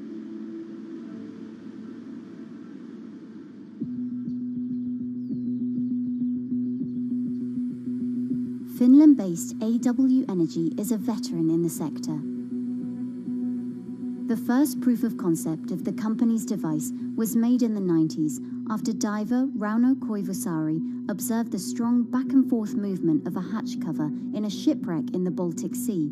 The waves are generated far from the coastline, so the wind blows on the surface of the water, causing the water particles to rotate, and that rotation extends deep down below the surface, and the waves can be very long. They can be several hundred meters long. And as they come into the near shore, this rotational energy turns into an elliptical energy, and eventually backwards and forwards, as you probably noticed if you've been swimming on the seashore in large waves, you're pulled in and out. That's the energy that we're extracting. But there's a sweet spot where we deploy, so around 10 to 15 meters of water depth.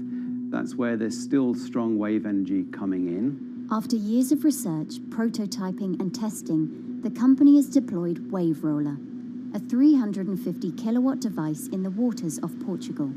Wave Roller has an 18-meter wide and 10-meter high steel panel fixed to the seabed via a floatable foundation. The panel moves back and forth with the waves, capturing the energy.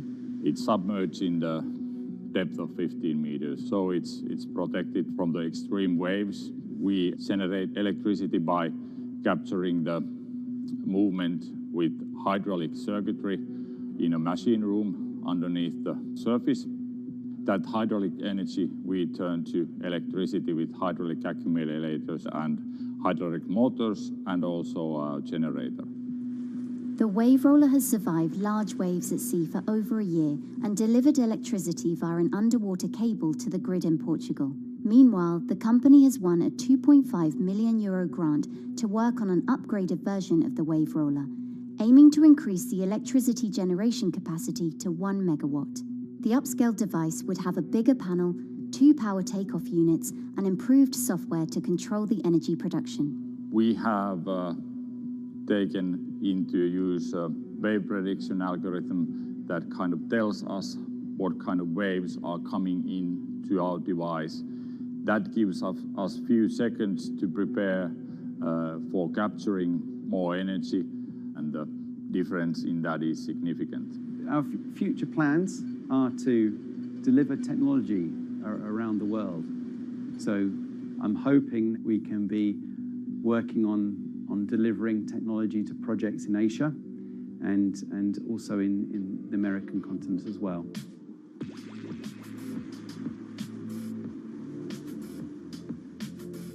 Meanwhile, Israeli company Eco Wave Power is taking a different approach to capturing the power of the ocean.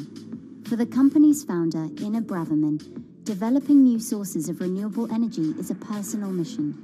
I was born in Ukraine in 1986, and 2 weeks after I was born, the Chernobyl nuclear reactor exploded, causing the largest in history nuclear disaster. I was one of the babies that got hurt from the negative effects of such explosion. I had a respiratory arrest and a clinical death. Luckily, my mother, a nurse, approached my crib on time and gave me a mouth-to-mouth resuscitation, which saved my life. I got a second chance in life and decided to do something good with it. Growing up, Ina wanted to be a politician to positively change the world. After working as a translator at a renewable energy company, she decided to change paths. solar and wind energy were fully commercialized, there were a lot of amazing technologies implemented everywhere, I saw that wave energy, although it's an immense source of electricity, the biggest companies in the world are trying to develop wave energy with no success. And there was kind of a race going on in the world of who is the company that is going to develop a viable wave energy solution first. In 2011, the then 24-year-old Inna co-founded EcoWave Power. Instead of installing devices offshore, the company's devices are attached to existing breakwaters, jetties, and piers. Our technology is very cost efficient, especially in comparison to the offshore technologies, because we don't need any ships, divers, underwater mooring or cables. We install on existing man-made structures, and all our expensive equipment, the generator, the hydraulic conversion unit, the automation, is located on land just like a regular power station. This is the EcoWave Power conversion unit that has been operating in Jaffa Port since 2014 until 2020. Here you can see how the technology works. Basically, the floaters are going up and down and pushing the hydro cylinders, which transmit biodegradable fluid into land-located accumulators. A pressure is being built. The higher the waves, the higher the pressure, which is used to turn the hydro motor, which is turning the generators.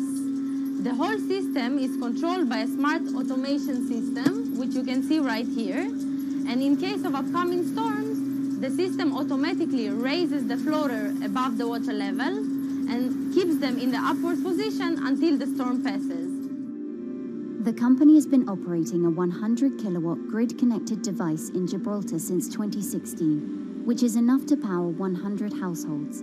Currently, Inna and her team are working on another 100-kilowatt project at the port of Jaffa in Tel Aviv. The project will be also the first time in the history of Israel that wave energy will officially connect to the electrical grid. And our goal going forward is to expand it to all suitable breakwaters in the city of Tel Aviv and to supply a significant part of the city's electricity needs. Today, engineers and entrepreneurs are still trying to crack wave energy. Globally, only a few hundred kilowatts of wave energy are deployed, compared with gigawatts of offshore wind. But the field has come a long way in recent years, and with the right engineering solutions, this new power source could eventually become competitive with more mature renewables like solar and wind. I would have a lot more confidence in the successful wave energy companies today as opposed to like 20 years ago. But in the next few years, or maybe the next couple of decades, it will be more likely to be used in remote locations like islands that are otherwise dependent on expensive diesel power, or out at sea on gas decommissioning rigs, or for powering underwater autonomous vehicles. So definitely, wave energy can compete with other renewable energy sources, but I personally believe that this is not a competition. In order to have a 100% renewable energy friendly world, we need all renewable energy sources to work together.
Who are all these people from? Who are all these people from?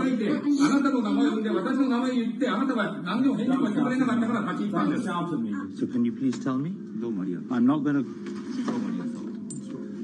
please wait. You know, I've covered a lot of companies. I've covered a lot of Machiavellian companies where, you know, people play rough. I don't think I've ever seen anything on the scale of Nissan. He is making you, but you aren't from this side. I mean, it's corrupt. The system is... One of the most dramatic elements was Ravinder Passi's home being raided by court officials in Yokohama. You scared me. You scared my children. I worked in this for 16 years. So Rav Passi's journey into the darkest recesses of the Japanese corporate world started when he was the general counsel, the highest corporate lawyer position in the company. In the past few minutes, Nissan has revealed that its chairman has been arrested after allegations of serious misconduct. He was tasked with investigating Carlos Ghosn. And he was told, conduct an internal investigation and get to the heart of the matter. And then along the way, he started to notice serious conflicts of interest. He is one of the few people who knows an extreme amount of detail regarding the alleged crimes by Carlos Ghosn. And he's now ready to tell his own story on the record about some of the events that happened.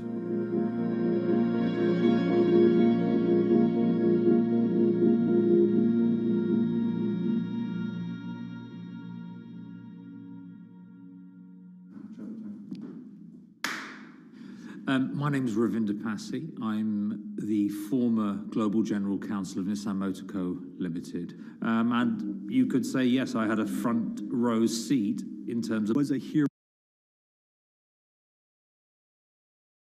in the Japanese business world. If you had a global business celebrity in Japan and worldwide, it was definitely Carlos Ghosn. In a country with few foreigners at the top, he stood out. But over the years, he saved Nissan from bankruptcy, allied with Renault and Mitsubishi, and turned the alliance into one of the most competitive in the world. Yet as the years went on, you know, I think his ambitions changed a little bit. He started thinking about legacy plays, and one of them was to really tighten the alliance between Renault and Japan. And unbeknownst to him, there was a contingent of senior Nissan executives that were really felt threatened by that move. They really thought that they would lose complete control of the car company, and even in the government, there was probably a little bit of anxiety about a national champion in the auto industry falling under full-blown foreign control. Carlos Ghosn was an auto industry leader, respected by many in Japan. Now he's in jail. The arrest of Carlos Ghosn came completely out of the blue. This was in November of 2018. He was coming to Japan on Nissan's corporate jet for a regular executive meeting, and he was met on the tarmac by Japanese authorities who whisked him away to a jail and charged him with financial misconduct crimes. So what happened was that a power struggle ensued inside the company, and somewhere along the way, it was criminalized. By that I mean that there were allegations leveled at Carlos Ghosn about the way he reported his pay to Japanese authorities, the way he handled money inside the company, that in other contexts might have been a board action, might have been handled internally. A number of executives at Nissan decided to take this difference and take it over to the Tokyo prosecutor's office, and that unleashed a chain of events that would shake the entire auto industry. So after Carlos Ghosn was arrested, Nissan launched an internal investigation into the events that led up to his arrest. So Rav Passi was tasked with investigating Carlos Ghosn, and he was told, get to the heart of the matter, find out what Carlos Ghosn did wrong and bring it to our shareholders. It's really complicated because you had various things coming out of the weeds. 2018, the investigation has started, and we become aware of matters in terms of conflicts, actions by certain individuals that cause some concern because things might not quite be what they seem. So in our story, we really took a close look at Harinada and his role in Carlos Ghosn's downfall. Harinada is one of the most fascinating figures inside Nissan. He's also a lawyer. He's originally Malaysian. Hello, Mr. Hari. And he had a meteoric rise through the company and became very, very close to Carlos Ghosn and other top figures. He had a front row seat at all the major strategic deliberations at the company. And when he discovered that Carlos Ghosn, as his final legacy play, was going to tighten the relationship between Renault and Nissan, he made a decision to go against Carlos Ghosn. And he became one of the key figures that decided that Carlos Ghosn had to go.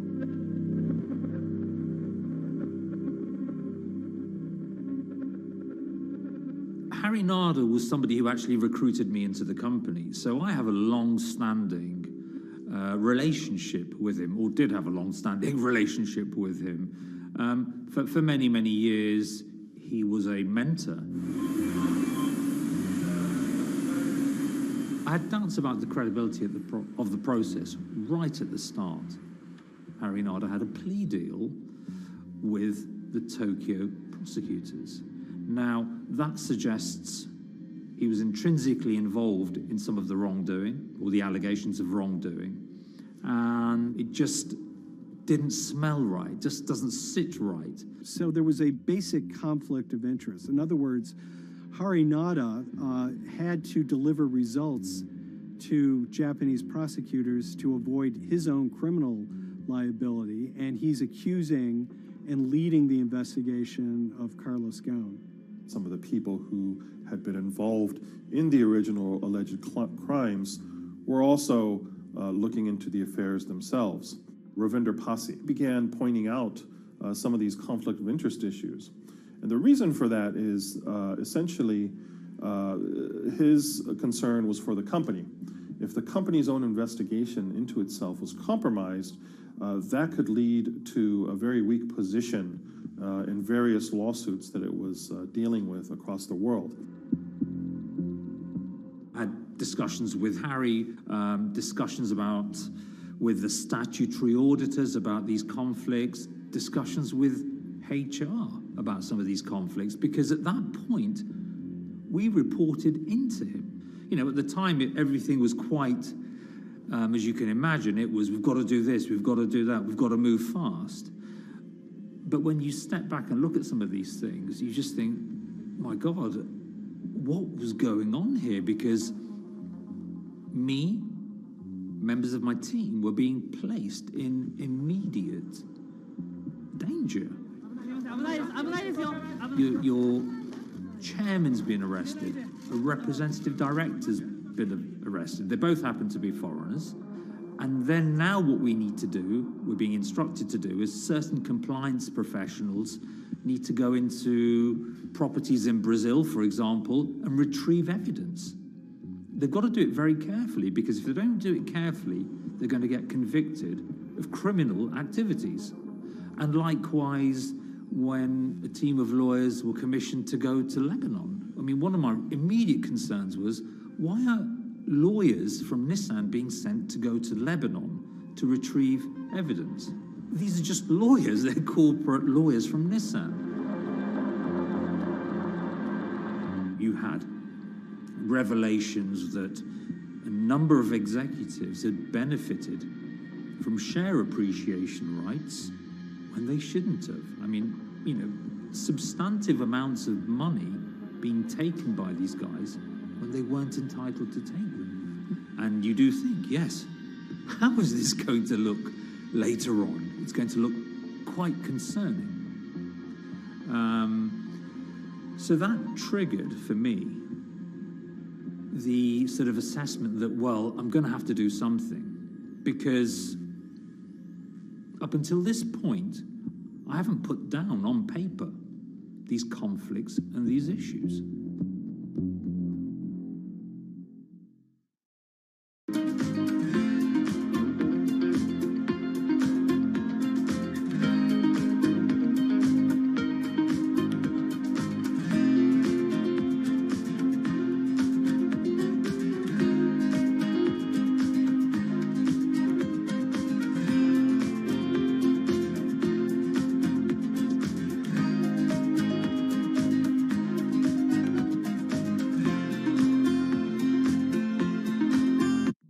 So Rav Pasi makes a fateful move. He writes this letter to the board listing every suspicion he has in great detail, backed up by evidence, backed up by memos, of why this internal investigation had serious problems.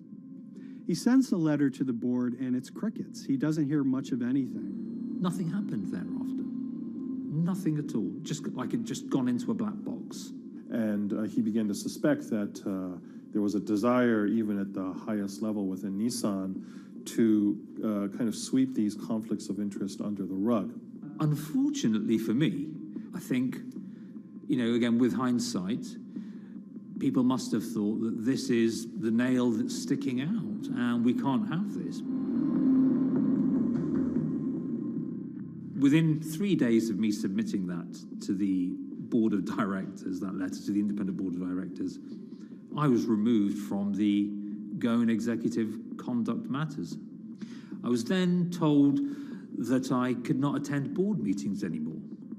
And up until that point, I had attended every single board meeting. I was then also told that after 8 years of being in Japan, I'd be going back to the UK.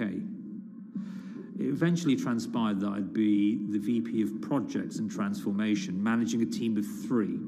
So you can imagine what this feels like at this stage. Almost an arbitrary removal from Japan, where I've lived for 8 years, had 3 children there, my family has grown up, and we've been settled there, having a few months earlier been promoted to vice president at a global level, to being almost demoted. So Pasi was essentially being reassigned to get him as far away from the internal investigation as possible, and also to a certain extent in retaliation to some of the issues that he brought up regarding the internal investigation and Harinada. What happened to Rav Pasi can be seen as a series of corporate humiliations. I mean, first of all, his immediate responsibilities were taken away from him. Eventually, he lost, the coveted general counsel title. But it didn't stop there. Toward the end of his stay in Japan, Rav and his wife were convinced that they were being followed. During that period, I'd noticed that whilst driving my car, I'd have other cars following me. First time I noticed this was around mid-March, and I was driving, I can't remember where I was going, but this grey van, small van, just literally started following me. And I noticed that there was somebody in the car taking pictures. And lo and behold, we were absolutely being followed either by people on foot or other individuals, 2 or 3, normally 2 burly men in a car, different cars at different times, following us around. They were following the family as well. And, given I'd seen the Nissan security department behave in a very, very egregious manner with others in terms of following and surveilling, I was very concerned as to what they were doing and who they were giving this information to. Because if they're giving this information to the authorities, you do think, why? What's going on here? I mean, this is just not normal behavior. And this all culminated in a rather dramatic event in the middle of 2020. Who are you people? where Nissan had hired a legal team and had obtained an unusual court order from the district court in Yokohama to basically do a search of his home and seizure of his corporate laptop and phone and other documents. If you don't let us in now, we have to break this key. So it's a pretty extreme way to treat someone who'd spent 16 years at the company.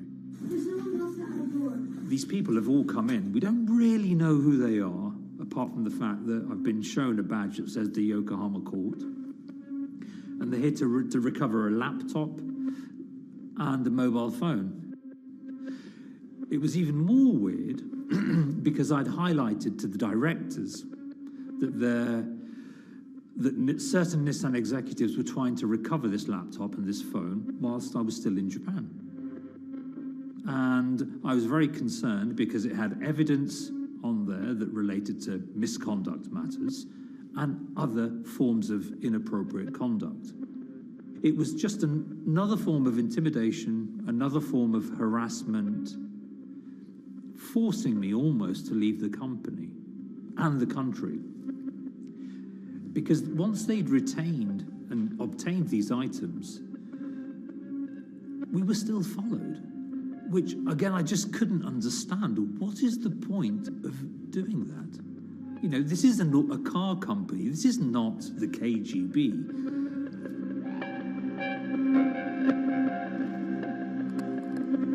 I think it's fair to say that Rav Pasi didn't have full battlefield awareness of all the intrigue going on at Nissan. I mean, Harinata is interesting because he's both charismatic and charming, and one of the most brutal corporate infighters one could ever run across. This is a confidential company email, right? You should not have this.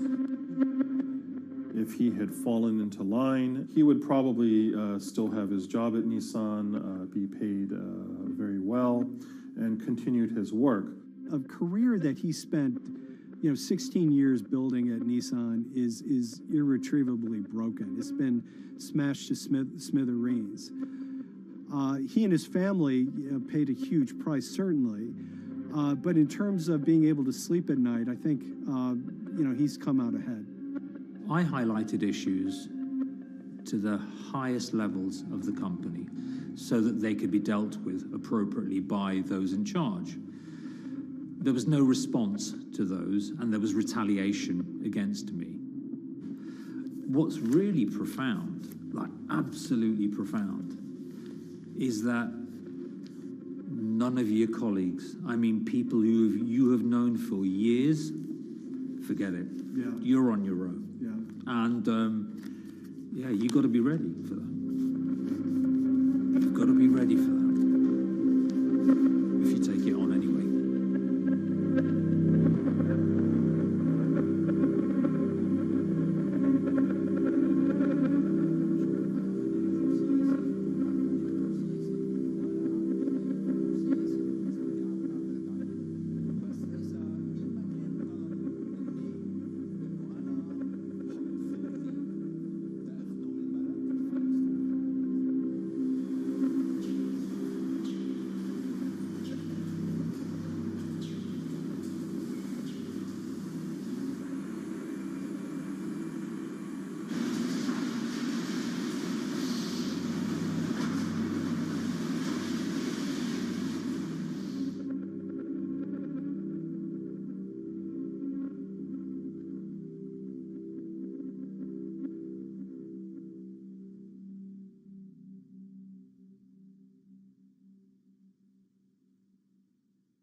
This is the awful truth.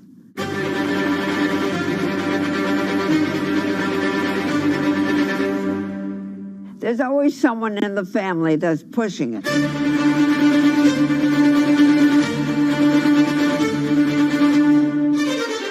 This lady does not deserve to be taken advantage of, especially at your age with your own grandchild. Yeah.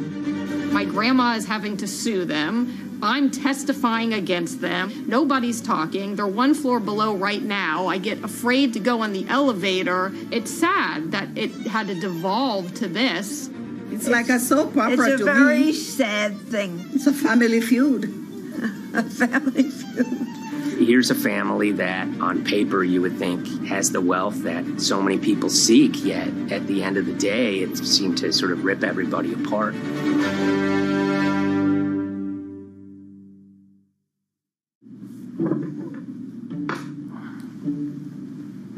My name's Tom Schoenberg. I'm a senior reporter here at Bloomberg News, cover financial enforcement. I was approached by someone close to the Schottenstein family and asked whether or not I would be interested in writing about Beverly Schottenstein and this case that she had against JP Morgan. And it was immediately clear that there was a great story here to be told. So I started just, assembling all sorts of documents that the family made available to me. That included a diary that Beverly had begun writing when she started having suspicions about what was actually going on with her money. Lost. Beverly obtained her wealth from the Schottenstein kind of retail empire that has at times included Big Lots, Value City, American Eagle Outfitters, DSW Shoes. Beverly's husband died, and at which point they sold off their portion of the company, bringing them an enormous amount of wealth at around 1990. Estimates of her wealth were around $90 million. She, for many years, had that pool of money being managed by outside advisors. Her grandsons in the late 2000s had both graduated and were becoming financial advisors. She gave them a little bit to work with, and over time, her grandson, Evan, became the trustee of her entire estate.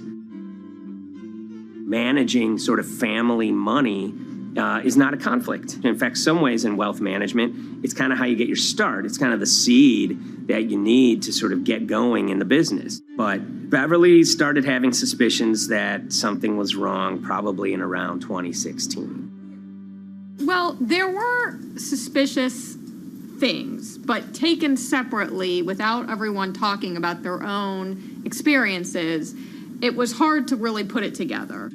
She had written a check to her caretaker, Dawn, that bounced. So she went down to her local Chase branch to sort of find out what was going on. She wasn't getting paper statements in the mail, so she asked them to print out a number of her statements having to do with her checking account and her credit card account.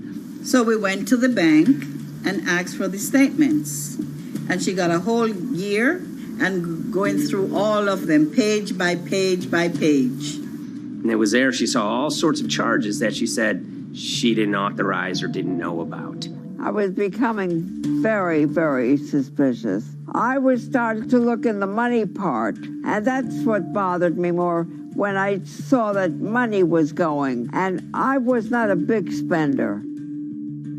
Around the same time, Dawn, she starts noticing Beverly's son, who lived in the condominium below her, came up with Evan with a shredder and started grabbing papers in her office area, including some with JP Morgan letterhead, and just started sitting at the kitchen table, just shredding documents over and over. Yeah, they came in one morning. They used to do it in the back. Through the back door, and they brought the shredder inside. And then they went in the drawers in the office and took out all the papers, and they started doing it. I was very suspicious because I know you don't go around and destroying papers. Beverly said that they had done this many times before. That's when she said to me, Dawn, I'm going to write my feelings in this black book. Diary. And it's a diary, and she started writing. Each day she would write a little at a time. Around the holidays of 2018, a package had arrived, a FedEx package, and in it were materials about a venture capital fund based out of the Cayman Islands. Dawn and some other family members take a look at this, and they see that Beverly is signed up for this fund to the tune of $5 million over the course of several years. And that was really the beginning of it. That was sort of the tip of the iceberg when it became obvious that something was going on, that my grandmother really wasn't aware of this fund. You know, Beverly started to panic. She got really upset and called, JP Morgan's headquarters in New York and asked for Jamie Dimon. She said she was told someone would call her back, but she says that never happened. She wrote a letter to Evan and Avi, and in there she laid out a number of things that were concerning her: unauthorized trading, the checking account. She had about $1 million worth of jewelry in a safe deposit box, and that her son Bobby had the key to that box, and that jewelry had gone missing. All this was kind of packaged in this, 5-page handwritten amendment to a will and trust. There's such an evolving narrative about why the jewelry was taken. The only truth we really know is that the jewelry is gone. But why it happened, there have been a lot of different stories. You just don't take your mother's wonderful things and hand it out. And they emailed that note to JP Morgan to seize all activity on her account. And it ended up setting off a firestorm after that. As soon as they got this email that there was a cease and desist and that she wanted to send her money and change brokerage firms, they were actually vacationing one floor below downstairs. They're there right now. The next day, Beverly's in her place. The granddaughter's still in her place visiting. Dawn is there, and up comes Bobby kind of barging through the door. And he's screaming about what was sent to the JP Morgan. They're now investigating now. And he's furious, takes his mother and sort of puts her into a chair, gets pen and paper, and she says physically forced her to write a retraction letter. They were pushing me around. It was a scary time. I was really afraid too. I had to take her to the doctor, and she did an x-ray because she was in so much pain. The locks had to be changed. The phone number had to be changed. I really thought we were going to have to hire guards to be outside just for protection. Oh, it was terrible. Horrible scene. Beverly brought her case before the Financial Industry Regulatory Authorities, usually known as FINRA. It took several months of hearings. She sees all sorts of transactions that's going on, hundreds of them that she claims that she never knew about, never authorized, but yet were logged in JP Morgan's files as having been direct requests from her. That included the sale of a large amount of Apple stock worth several $1 million, as well as all her stock in Big Lots. Over the course of their time with JP Morgan, Evan and Avi were making all sorts of trading on her account that was generating millions of dollars in commissions for themselves and the bank, yet she was not sort of getting any of the type of gains that you would expect sort of an $80 million account in a bullish market to be able to get. They issued a ruling entirely in her favor, finding that her grandsons, as well as JP Morgan, they were liable for violating their fiduciary duty, misrepresenting themselves, and they also found that the bank and her grandson, Evan, were liable for elder abuse. Evan and Avi, they were fired from JP Morgan. They issued an award of about $19 million. I reached out for comment, and JP Morgan emphasized that Evan and Avi were no longer with the firm and that their actions do not represent the sort of values of the bank. I reached out to Evan and Avi, heard back from their lawyer saying that, they disagree with the law and the facts that FINRA kind of used to decide the case against them and are seeing if they can have it withdrawn. Her son, Bobby, wrote her a letter, said his sons weren't criminals, and he also admits to taking her jewelry. And he says he needed it to pay off some bad business debts he had. They never once came up to say, I'm sorry. If there had been an apology and some acceptance, and asking for forgiveness from my grandmother, I don't think we'd be in the position that we are now. Since the piece came out, we've received dozens of messages from people, many of whom are telling their own sort of personal tales of, kind of financial advisors gone bad, or family members who got control of an estate and abused, those within. It seems that it's really resonated with a lot of people. I keep, hearing a lot of feedback about Beverly and how, a lot of people feel she did the right thing. You're never too old to stand up for yourself and try to right an injustice. She was adamant that she wanted to stand up for herself, but at the end of the day, they did wrong. It's a painful life lesson. Beverly taught them that you don't mess with grandma.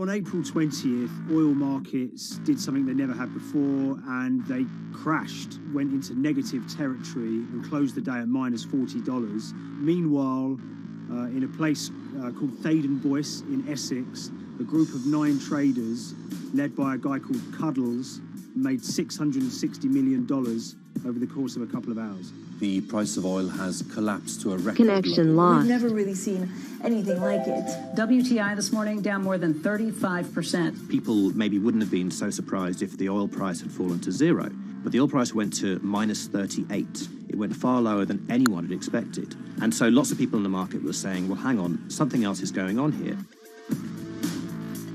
A couple of months later, I started to get wind through a kind of network of sources that a tiny firm in the outskirts of London had made a huge amount of money that day and potentially had some part to play in what happened.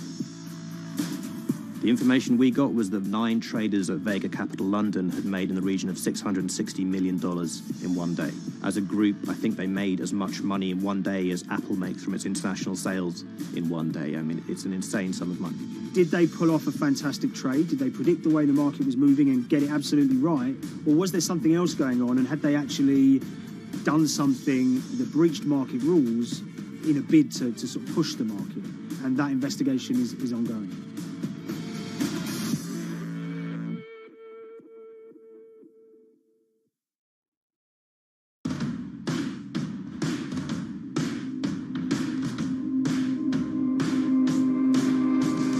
So Paul Commins is a trader who cut his teeth in the pits in the 80s and 90s. When everyone had a nickname, his was Cuddles.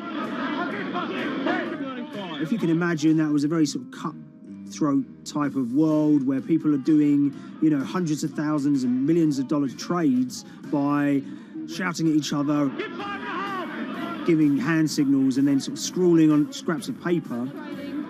The culture of the trading pits in London was very influenced by the working class guys who became traders there. They weren't like the city bankers that had gone before them. They weren't usually Oxford or Cambridge. They didn't wear Savile Row suits. They were ordinary working guys who happened to have a talent for trading. And a lot of them came from Essex. I think it was 400 traders in the pits, and Cuddles in his oil and gas pit was described to us as amongst the top 3. In amongst that, was very successful and made very large amounts of money as a young man. But inevitably, mechanization and the arrival of electronic markets was the kind of death knell for the pits. And in 2005, the IPE closed down. And when the pits shut down, a lot of the traders who worked there lost their jobs or quit or went to work for financial institutions. But Paul Commins decided to start his own trading collective out in Essex. Some of them are ex-pit guys, cut from the same cloth as him. Lots of them are actually sort of in their 20s, and they're his, drinking buddy's son, or they're his own kids' friends from football. They're young lads, hungry and ambitious, and he brings them into the fold. And fairly shortly, he's got, maybe a dozen or so traders that they're independent, let's be clear, but they're all part of this collective.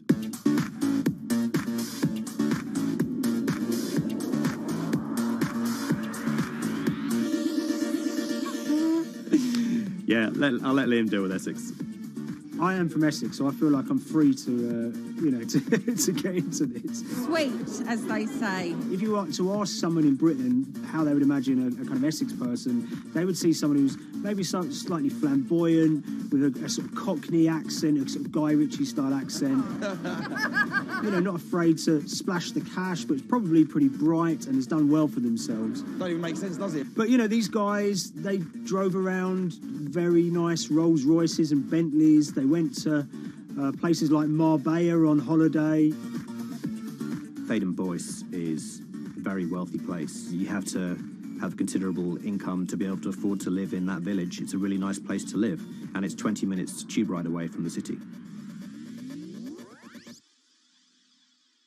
Earlier in the summer, we have this lead, which is that there's this tiny firm called Vega Capital London, and they were the biggest winners from the biggest oil crash in history. Anyone that covers markets is going to be surprised about that. You're thinking your BPs of the world or your Glencores, but it's this tiny firm. And one of the big challenges that we had was actually finding out who worked with Vega Capital. It wasn't immediately obvious, and at first we had absolutely no idea. If you go to the Vega Capital website, it says it's under construction. If you do basic online searching, it's very difficult to find anyone who's publicly connected to the company. So inevitably, we're incredibly curious at this point. Like, who the hell are these people? The more reporting we did, the more it became clear that this group were connected socially as well as professionally. They went to weddings together, they played golf together, they would go on holiday together. We found out that a number of them were members of the West Ham Supporters Club in London. A few of them started companies together, so you could see all the connections between them and start to see a distinct group emerging. And it really just was this kind of shock that, this wasn't just like a hedge fund or a firm you'd never heard of. This was actually a group of buddies who all had the same experience on this day and had all made a huge amount of money. So if you're an oil trader, there's a number of different ways you can trade, and probably the most popular is WTI futures contracts. And it's basically a contract that says, I'm going to buy 1,000 barrels of oil from you at this point in the future, or I'm going to sell 1,000 barrels of oil to you at this point in the future. It's actually just a financial contract to gamble on to predict whether oil is going to go up or down. On the 20th of April in Essex, there had been signals for a while that this was going to be an exceptional day in oil markets. And we know that some of them arose early and started their trading in the early hours of the morning while it was still dark outside. Essentially what they were doing is buying contracts that gave them an obligation to buy oil at whatever the price ended up at 2:30 p.m. So they're basically placing a bet that oil's going to fall throughout the day. But they're simultaneously selling lots of oil as well. And whether they make a profit and how much profit they make is the difference between what they buy the oil for and what they sell the oil for. Now, of course, we now know throughout April 20th, the price dropped and dropped. So this is going very well for them. They are committed to selling oil at these prices, and the prices are continuing to fall, which means they're going to be able to offset it and buy oil at cheaper at the end of the day. Now, once it gets to kind of 1:30, 2 p.m., that's when things start to get really interesting. Suddenly there's a kind of influx of buyers and sellers, as desperation increases in the market and trading volumes go up. Now at 2:08 p.m. exactly, something bizarre and unprecedented happened, which is that oil passes into negative territory. And it fell to a record level of minus $38. We've never seen anything like it, period, in terms of the contraction of the global economy. That huge gulf between what they were buying the oil for and what they were selling it for enabled them to make more money than they ever thought possible.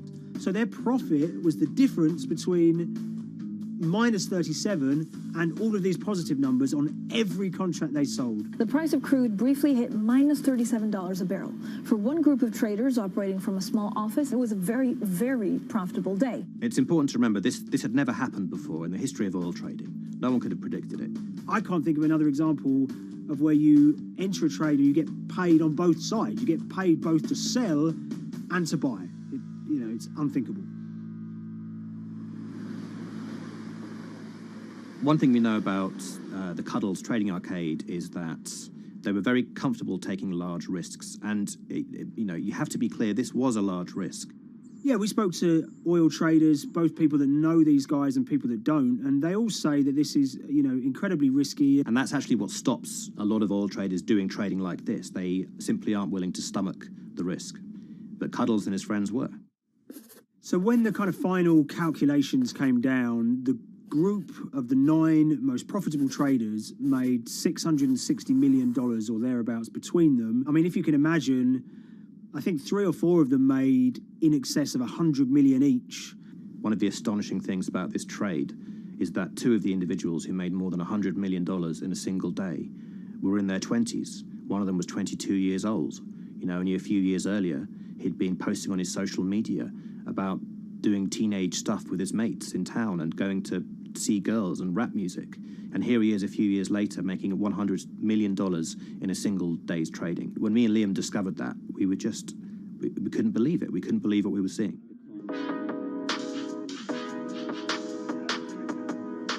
Oil trading is a zero-sum game. Anytime you're making money as an oil trader, someone else is losing it. Amongst the biggest losers were the investors in this Chinese fund, Crude Oil Treasure Fund. There were thousands of them, and they lost everything. Lots of people had put their savings into oil funds. They lost money that day. Big banks and brokers who sort of stand in the middle of trading parties, they lost money that day. And another interesting thing is that oil-producing countries like Kuwait or Canada, they sell oil as an average of the WTI closing price over the preceding month. So the fact that one of those numbers in that average was minus 37 meant, if you can imagine, countries like Saudi Arabia and Kuwait potentially lost a couple of dollars on every single barrel of oil they sold that month. Vega Capital's traders made such an extraordinary sum of money that it was inevitable there would be some scrutiny of what they did. But it wasn't just the sums of money they made. In the vital half an hour before the settlement price was set, they were by far the biggest sellers of oil futures in the market, which is an incredible thing to think about when you consider that the other participants in that oil market are going to be the world's biggest banks, oil majors, BP and Shell.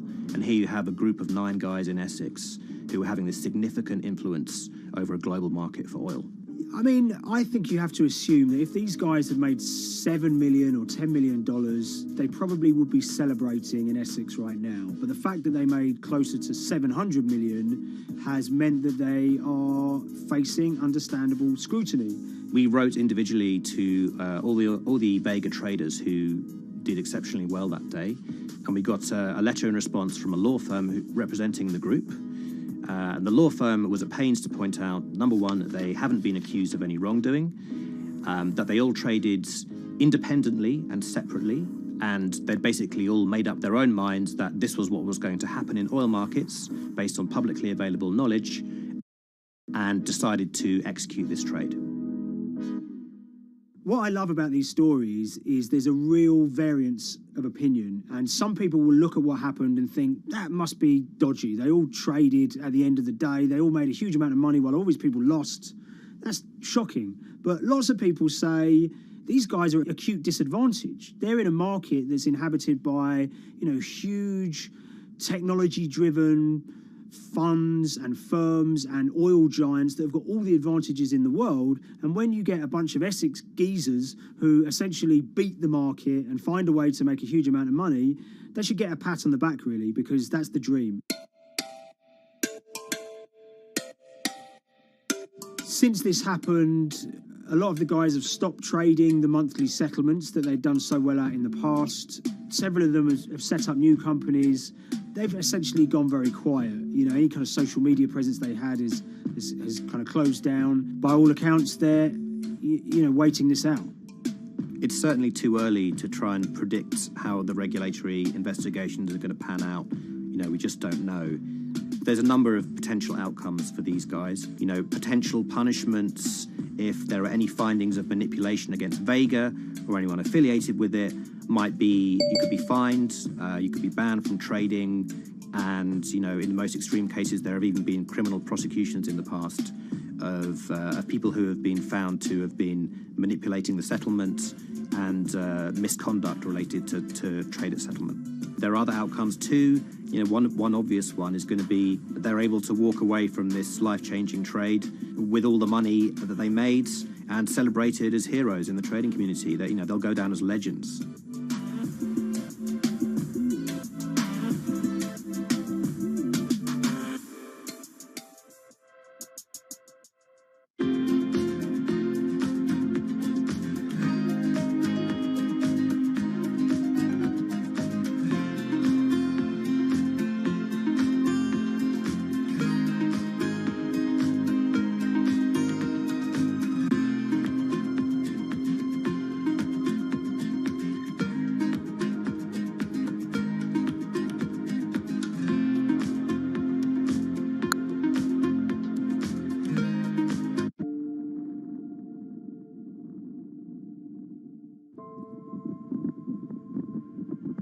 It's very important, given the nature of the climate crisis right now, for the general public to have an understanding of what progress is or is not actually happening. And I think many readers right now, they'll see these hundreds and hundreds of companies making these big, bold climate claims.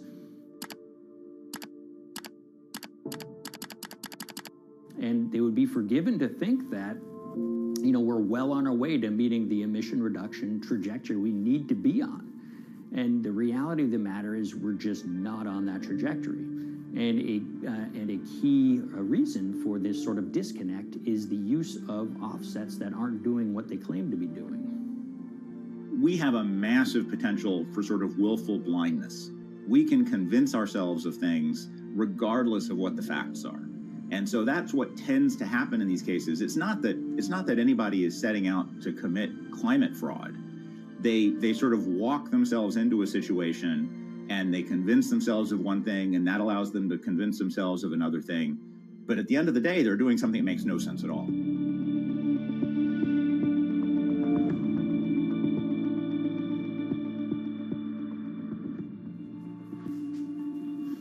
My name is Ben Elgin.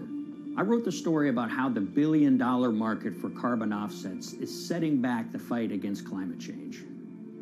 So one of the challenges in reporting on carbon offsets and trying to figure out what's going on is really finding good experts who have been steeped in this marketplace and are willing to candidly talk about it.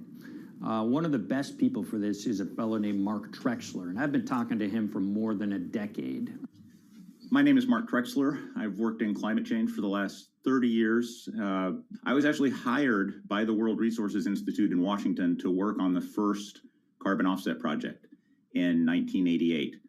In terms of defining a carbon offset, one of the beauties, so to speak, of greenhouse gases, sort of the silver lining of greenhouse gases, when you put up a molecule of CO2 into the atmosphere, it can be anywhere in the planet in 7 days. And therefore, if there's an option to reduce emissions on the other side of the planet, and you can do that very cheaply as compared to doing it in your factory, for example, then why not pay that person, that factory on the other side of the planet to reduce their emissions? Then you are, in a sense, offsetting your emissions, and the atmosphere doesn't really see your emissions anymore. So carbon offsets have been around for quite some time, and they were actually key with these international climate agreements, such as the Kyoto Protocol, which mandated the wealthiest countries reduce their greenhouse gas emissions. The treaty was signed on the 11th of December, 1997. Decided. The business community in general saw carbon offsets as a huge opportunity to comply with whatever policies and measures might be coming down the pike on climate change much more cost effectively.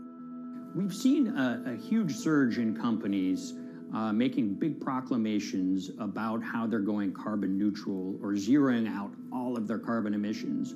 We're going to reduce our carbon footprint to net zero. Unilever is committing to net zero emissions. We can achieve a net zero emissions world. We began looking at these corporate claims of dramatically reduced emissions, and we noticed so many of these companies were using carbon offsets to achieve these aims. And as we began to look at the carbon offset projects themselves, what we found is that the environmental benefits claimed by these companies are not actually what they seem to be.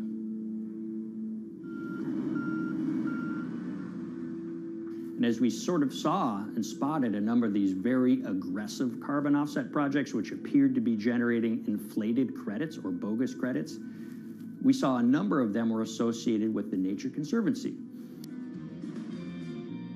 This surprised us. The Nature Conservancy is the world's biggest environmental group. They have about $1 billion a year in revenues, and they've been around for 7 decades. They've preserved about 125 million acres of land.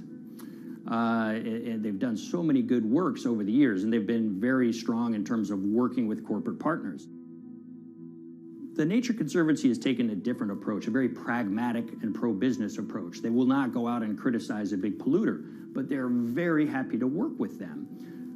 Some might say that, well, that's selling out, but others would say, and those at the Nature Conservancy would say, these companies have deep pockets. They can help fund important preservation work, and we have absolutely no problem working with them on this stuff. So companies are very warm, and they've partnered with the Nature Conservancy for many years. And yeah, it definitely lends a sheen of credibility to these projects. Here's 20 new reasons to visit Disney World this year. 1, 2, 3. If you look at, for instance, Disney, that's a sprawling company with theme parks and cruise lines that burn up diesel fuel. They have office buildings and television studios that consume electricity. So these companies are trying to make major reductions in their carbon footprints, but it's very difficult to change these fundamental ways their businesses operate. So Disney has been a big buyer of carbon offsets that are orchestrated by the Nature Conservancy. One of the projects that they buy from is called Pennsylvania Ridges. And that's a plot of land. Most of the land is actually about a 3-hour drive outside of Philadelphia. Interestingly, this land, 3,000 of these acres, was actually acquired by the Nature Conservancy in the late 1990s. This land was imminently threatened. There was a pending logging contract on this land. So they do what they've done so well for all of these years, which is they go out, they raise money from local philanthropists, and they go buy this land to protect it from developers and loggers. And at the time, according to an archived version of the Nature Conservancy's website, when they were proudly announcing this deal, they said, these threats have been abated because of this acquisition by the Nature Conservancy. So it's really interesting now, fast forward 2 decades to earlier this year when they put forward this carbon project. And if you look through it, this land is a key part of that carbon project. And what they're now saying is this land is now, once again, imminently threatened. 72% of the trees are going to be cut within 5 years. Now, this is just astounding because this land is owned by the Nature Conservancy. They do not clear-cut land that they've bought through philanthropic donations. So this scenario that they've put forward to get carbon revenues is not really plausible. And what that means is when you have Disney coming in and buying these credits, when it eventually lowers its carbon footprint because of these credits, well, that won't be a credible or truthful claim by Disney.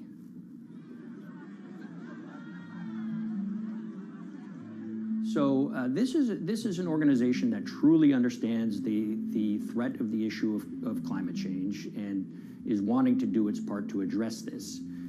However, in this situation, it just appears their drive, which they've had for decades, to increase the amount of revenues that it can use for land preservation work, Nature Conservancy and many others see that the carbon credits as a pot of money that they can tap into to further their own benevolent aims. But unfortunately, what this has resulted in is claims of climate progress that just aren't really happening. So the Nature Conservancy defends vigorously these deals, and they and others will say, look, our projects are just following the rules that these registries set up. So some would also put some of the blame on the registries themselves because they're setting up the rules which allow these vapid projects to get up and sold. So we've reached out to all of the companies we mentioned in this story, including Disney. They didn't want to be interviewed for this story, but they all told us that, look, we have to rely on the experts out there, and those experts, they say, are these carbon registries that have been set up. Most of these Nature Conservancy deals are set up and sold on this exchange. It's called the American Carbon Registry. Now, it's the oldest of these registries that allow voluntary carbon credits to be sold. They've been around since 1996. What these offset registries do is they set up rules, and any carbon offset project has to follow those rules. But there's this tension that's always there. If the rules are too strict, then it's going to be very hard for carbon offset projects to get up and running. So there's this balance going on where the registries want rules that attract projects, but they don't want it to be so strict where it will disincentivize projects from getting listed. One of the challenges with designing carbon offset systems is that there are normally two people at the table. You have buyers and you have sellers. And to some extent, you have policymakers, but you know, the buyers and the sellers are really the ones with the expertise, with the incentive to really participate hard, make a lot of things happen. And the challenge there is that both of them sort of want the same thing, or they're both happy with the same thing. They're happy with low-cost offsets and a lot of them, because that works for their business model.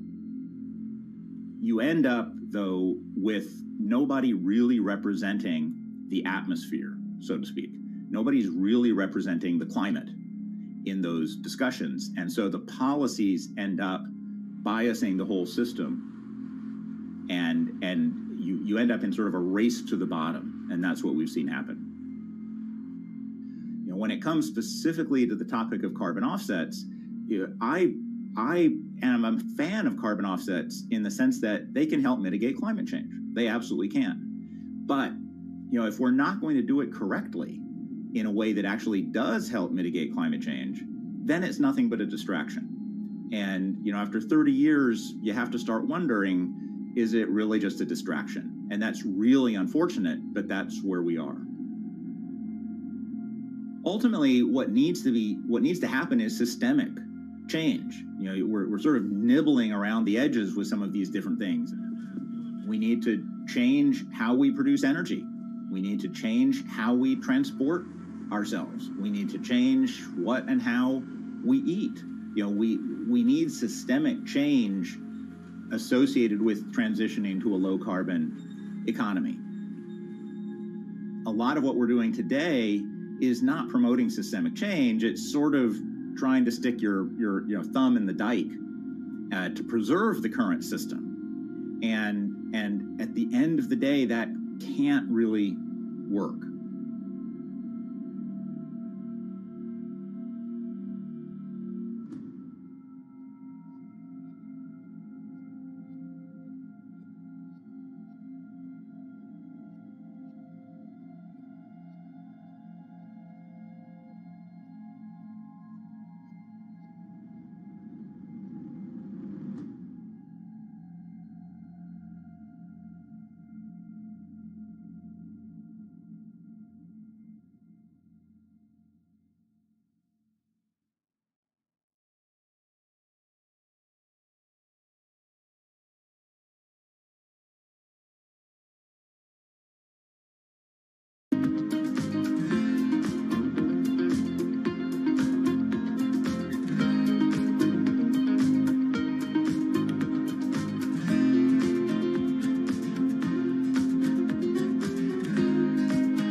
the Hyperloop. There's a good chance you've heard the name by now. This is the Hyperloop system. It can take people hundreds of miles in minutes. The Hyperloop, a series of tubes that would transport people in pods at ultra-high speeds over long distances. This is a remarkable new form of transportation that can whisk people from city to city in a flash.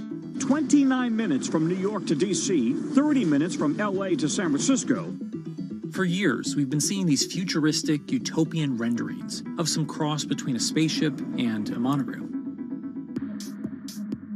But lately, the Hyperloop is becoming much more real. Yes. It was surreal to be even sitting inside a Hyperloop, and just even more incredible to actually be like riding down a track in something that was nothing more than a crazy idea 6 years before. Companies all around the world have been developing and testing the technology needed to propel passengers at speeds of over 1,000 kilometers per hour.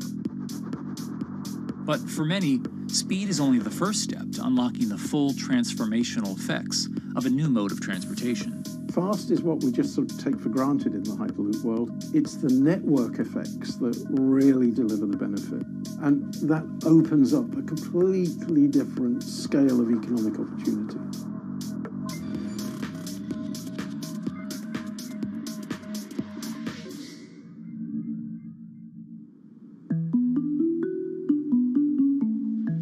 We've got planes, trains, automobiles, and boats for getting around Earth. But what if there was a fifth mode? And I have a name for it, which is called the Hyperloop. The Hyperloop? Hyperloop, yeah.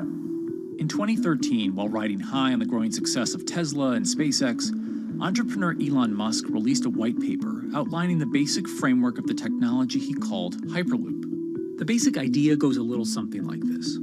A tube reduces the air pressure to a near vacuum-like environment. A Hyperloop pod is then suspended in the tube, usually by magnetic levitation. The whole pod can then be propelled forward. Because there's no traditional friction sources like air resistance or rolling friction that would push back against the pod, the Hyperloop is able to move at incredibly high speeds and do so fairly efficiently. Despite its futuristic name, however, the general concept behind Hyperloop is actually pretty old. In fact, New York City's first attempt at an underground public transit system in the 1870s was based on a similar principle. The pneumatic transit system was short-lived, however, only stretching one block and topping out at a rather leisurely 10 miles per hour. While Elon would make some 21st century improvements to this concept and bestow a very 21st century name, he wouldn't end up pursuing the technology itself, instead electing to focus his efforts on something a little bit deeper, literally digging the requisite tunnels via his boring company. It would take another billionaire industrialist who dabbles in spaceflight. No, wait, not that one. Yeah, that's the one. After Richard Branson would make a large investment in the company Hyperloop One, it would be renamed to Virgin Hyperloop. What we've always been trying to do as a company is show that this technology could work, that it could be made safe, and that ultimately it's something that's happening in the next couple of years, not the next 20 years. Josh Geigel is the co-founder and CEO of Virgin Hyperloop. In a familiar tech startup story, he's seen the project go from a garage to a large-scale testing facility outside of Las Vegas. So we started building the first kind of Hyperloop system in 2016. We've done a lot of work, about 500 tests that we've done on that over the last 5 years. And what we realized that we need to do is take that technology, show that it can be commercial, so drive the cost down, improve the efficiency, improve the performance. But the key thing is actually making it approachable and safe for individuals. In order to do that, Josh, along with Virgin's head of passenger experience, Sarah Lucian, bravely volunteered to take the inaugural ride. What her and I were realizing is we're the first two people sitting in a Hyperloop. The only type of people that have gone through this environment are in spacesuits, and there we are in just normal clothes because of the system, the safety of what we've designed. 3, 2, 1, launch. And then once we started going, you felt a bit of acceleration. We accelerated a little bit harder than we would in commercial. It'd be like a sports car. Yes. We got to about 108 miles an hour on that test. And it's a short run. It's about 500 yards or so. And came to a stop. The test, lasting only about 20 seconds and covering only a quarter of a mile at just over 100 miles per hour, is a long way away from a true functioning Hyperloop. But as for optics, it's a crucial step for the future of funding. The number one question we got from investors or from project proponents or just people in general was like, is a Hyperloop safe? And what better way to show something is safe than by actually getting people on it? But convincing investors and governments that would likely be fronting some of the construction costs for an unproven technology is no easy task. First and foremost is the question of safety. Most people don't know how an airplane works, but yet they get on an airplane. They get on an airplane because, it's faster than driving, and most importantly, they've probably gotten off of one before, they've seen someone get off of one before. And so what we set out to do was actually show that Hyperloop could be safe with two normal people, not astronauts, not adrenaline junkies or test pilots or anything like that. Two normal people getting on a Hyperloop, and then most importantly, those two people getting off. But beyond safety concerns, constructing Hyperloops will undoubtedly require a significant capital investment to the estimated tune of around $60 million per kilometer of track. So a track from San Francisco to Los Angeles, for example, is likely to come with a price tag over $10 billion.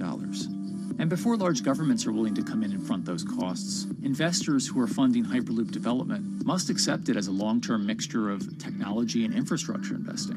Investors that are used to short returns because you're developing apps or something to that effect, those aren't the investors that really get excited about Hyperloop. What you start to see is the people that are looking at platform technologies, right? So this idea that because the smartphone existed, Uber could exist, right? So who are like the Vanderbilts of this century?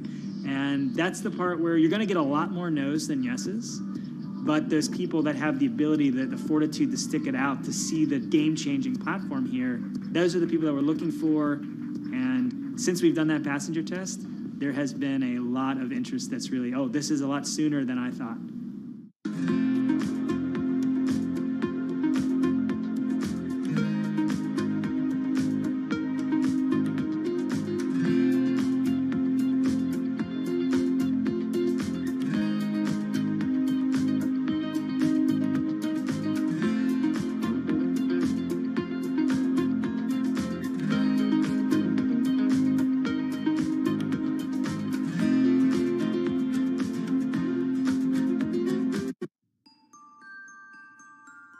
Envisioning the ripple effects of what Hyperloop could achieve, though, is fairly challenging at this stage of development.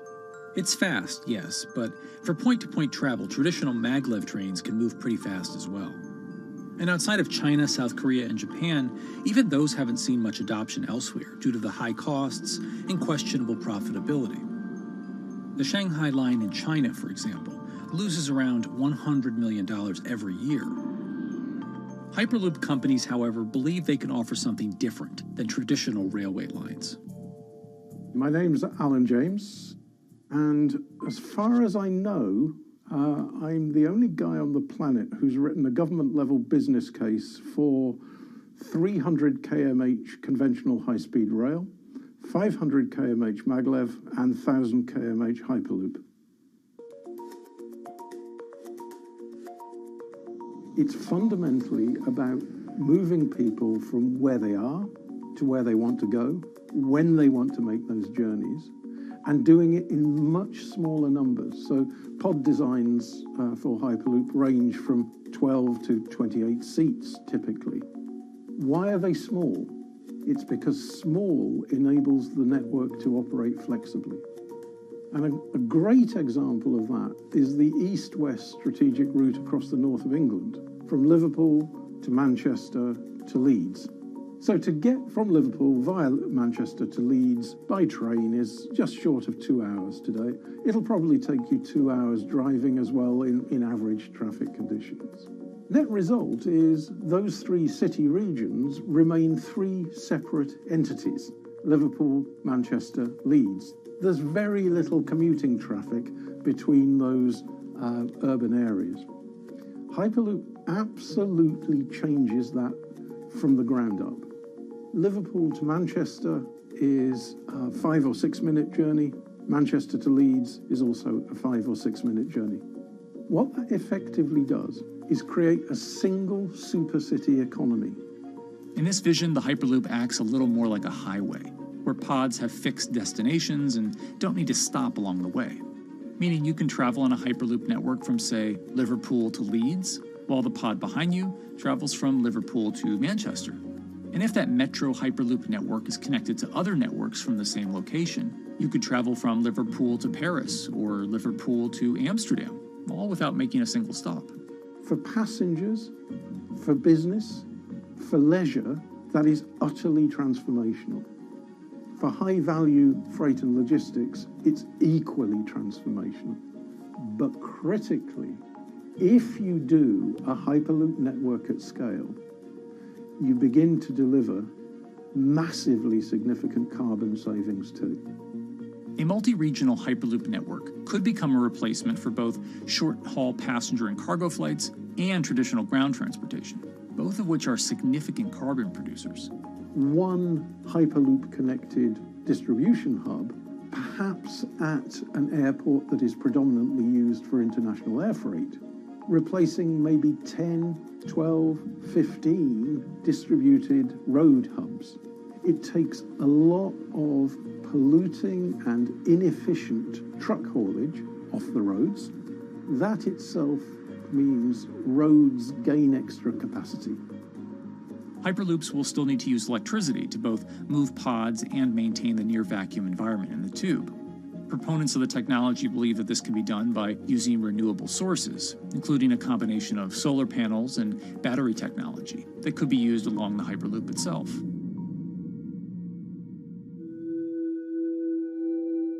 But even with all multipliers of time and carbon emission savings that a Hyperloop network may provide, the investment capital required to actually build such a network becomes even more economically and politically daunting.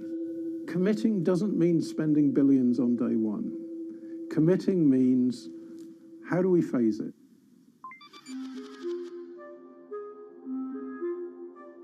One company in the Netherlands is working to develop that technology, and perhaps more importantly, the international coalition needed to make the Hyperloop network a reality.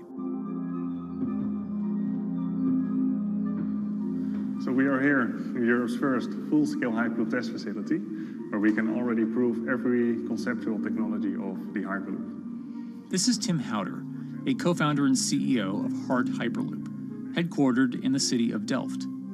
And while this testing tube might not seem as large as others, inside is a key technology to create the on- and off-ramp type infrastructure of a Hyperloop network. That is, a lane switch. That's something we can already test here. You can actually see it here, that the track is diverging from one track into two. That makes it possible to eventually split up the Hyperloop track in two sections. And in that sense, you can create a complete Hyperloop network that in the end will make it possible to travel, for example, over a whole continent. Take Europe, for example, with the same ease as you can now travel with a metro in a city. The nice thing about this magnetic levitation system that we've developed is that there's absolutely zero moving components in the track. So for example, if you have to do a lane switch, all you do is that the tube basically splits up, and statically the tracks also split up.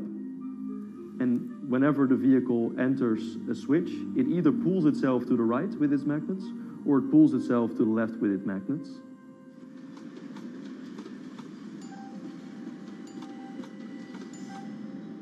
Lane switching on traditional rail requires the physical movement of the rail. Even modern magnetic levitation tracks use lane switching techniques in order to transfer trains from one track to another. And this is a very crucial element, because this is the thing that limits the capacity and, in the end, the usefulness of the rail network. Because the moment that a track is switching, that means that at that moment you are creating an unsafe environment for the trains behind it. So you need a lot of space between trains. In a Hyperloop, because you have no moving components in the track, all the vehicles can be much closer to each other. You can achieve a very high frequency and basically have your vehicles moving and merging in and out of the network very much like a highway. For now, though, Hart's physical testing has been limited by the size of their tube. Because the test track is only 30 meters long, they haven't tested this lane switch at speeds greater than 20 kilometers per hour. However, the company is working to build a new test site where it plans to increase that testing speed to 300 kilometers per hour. We're now in a phase where we have proven most of the most important technologies in the test facilities that we already have. And we have also demonstrated the viability and the feasibility of a network. If you look at all the subsystems that it consists of, most of those are proven systems, already demonstrated in lab conditions. So we don't really believe that the technology itself is going to be the biggest challenge. Because for all Hyperloop companies out there, actually building a Hyperloop system requires more than just a good product. We're talking about the safety aspects, we're talking about integration into the environment, we're talking about the social aspects. Do people feel comfortable traveling in such a system? So it's about all these different aspects. And the complexity is really getting all the different stakeholders that are relevant and that do need to contribute to bring this to market, to get them all following the same roadmap.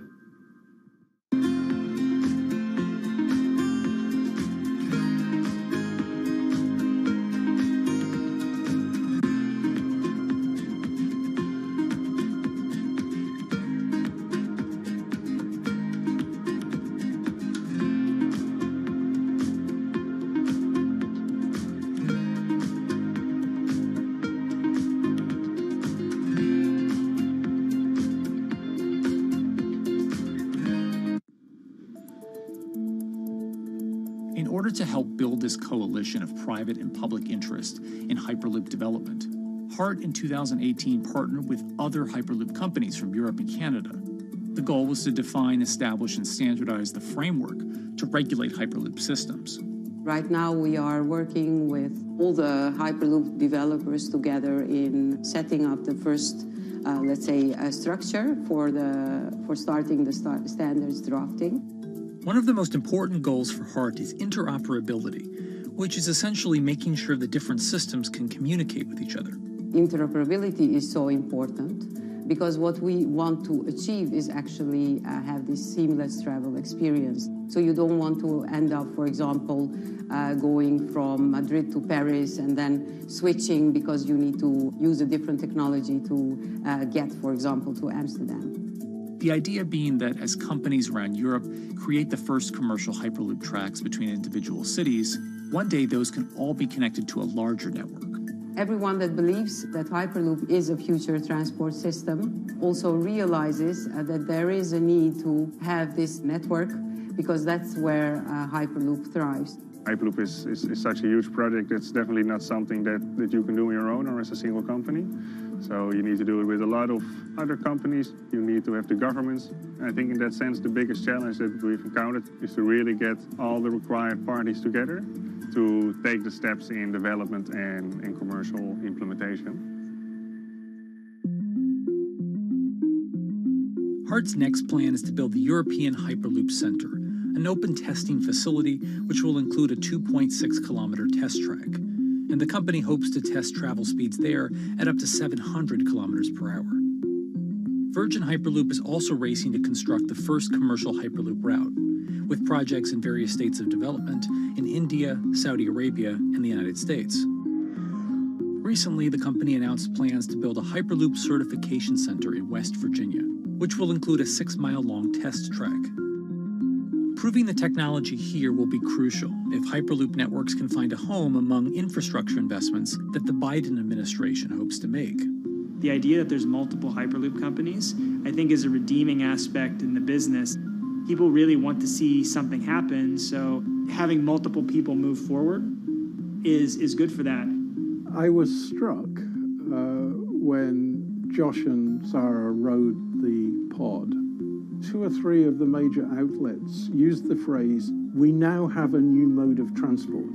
And although all of that technology had existed before those 2 human beings rode it, it was the moment at which those 2 human beings traveled that short distance down the tube that in popular imagination, Hyperloop became a mode of transport. The metaphor I use with my team is that, the Wright brothers were first, but none of us fly on Wright brothers airlines anymore. If you don't continue to innovate, you're not going to be around, and so we'll continue to be at the forefront of building Hyperloop. Back in 2013, Elon had an idea. I think the difference now in in 2021 is some brilliant engineers have spent real time grinding out the details. And I thoroughly expect the next 3 to 5 years to be decisive.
This week, how hydrogen can transform our energy usage. We'll look at why the universe's most abundant element could be a game changer in the climate revolution. Hydrogen technologies are not new. They are used in other sectors. We use them in space, on our rockets, and we don't need the laws of physics to change to be able to use hydrogen on our planes. From iron ore to green hydrogen, one of Australia's richest men tells us about his pivot to sustainable energy. Let's take action. It's practical, it's implementable. Let's do it now. Plus, the hydrogen revolution. We'll speak with the CEO of Italian utilities firm Snam about his new book and how green hydrogen could be competitive within 5 years. Costs are coming down and people are waking up to the fact that it's the only way to decarbonize certain sectors. From Bloomberg's global headquarters in New York, I'm Kaylee Lyons, and this is Bloomberg Green.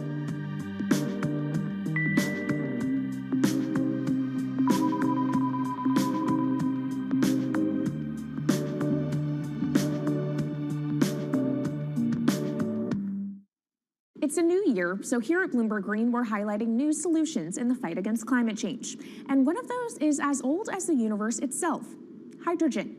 It's the simplest element around, but could well be a game changer when it comes to turning around our dependence on fossil fuels. Today, hydrogen is used in the chemicals industry to produce petroleum products. It's also starting to be used in steel production, an industry under a lot of pressure to decarbonize. But it has far more uses as well, from powering cars to heating our homes.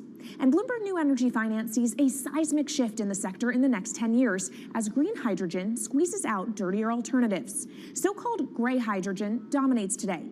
But as renewable electricity gets cheaper and more accessible, so will green hydrogen.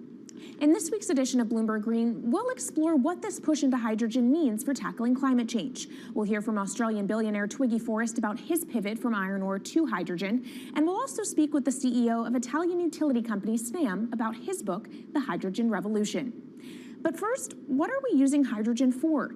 And why does it actually matter? Christine Lee Edwards explains. Hydrogen, the most plentiful element in the universe. On Earth, we find it mostly bonded to oxygen in the form of water, or in other gases known as hydrocarbons. Hydrogen gas, H2, burns hot and clean, making it an attractive tool in the race to net zero. But isolating hydrogen from other elements is no easy task. Today, the cheapest way to do this is via chemical processes that break up natural gas. This releases a lot of carbon dioxide. Another method is to use electricity to split water molecules in a process called electrolysis. Although there is no carbon byproduct, a lot of electricity is needed. And if this power comes from burning coal or gas, it negates the zero emissions goals of using hydrogen to begin with. Hydrogen produced in this way, powered by fossil fuels, is called gray hydrogen. If carbon capture and storage is used together with fossil fuels, then it becomes blue hydrogen. If nuclear power is used, it's called pink. And finally, green hydrogen is when it's produced via electrolysis and powered from renewable sources. This method is considered emissions-free.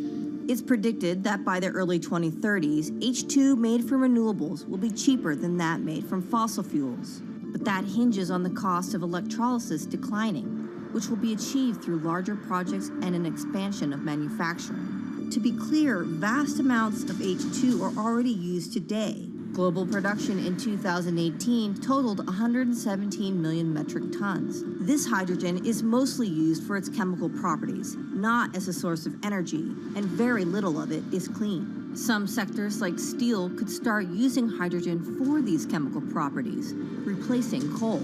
Industries like cement and glass may also use hydrogen as a source of heat. Another advantage is its energy storage potential. It can be stored over long periods of time and used when more power needs to be added to the grid. It also could hold an advantage over batteries in heavy transport and shipping. The promise of hydrogen for energy has been around since at least 1874, when Jules Verne wrote about it in his book, The Mysterious Island. But the future of hydrogen will depend on policy. Countries with net zero targets, carbon pricing, and hydrogen strategies with investment mechanisms are likely to see the highest H2 demand.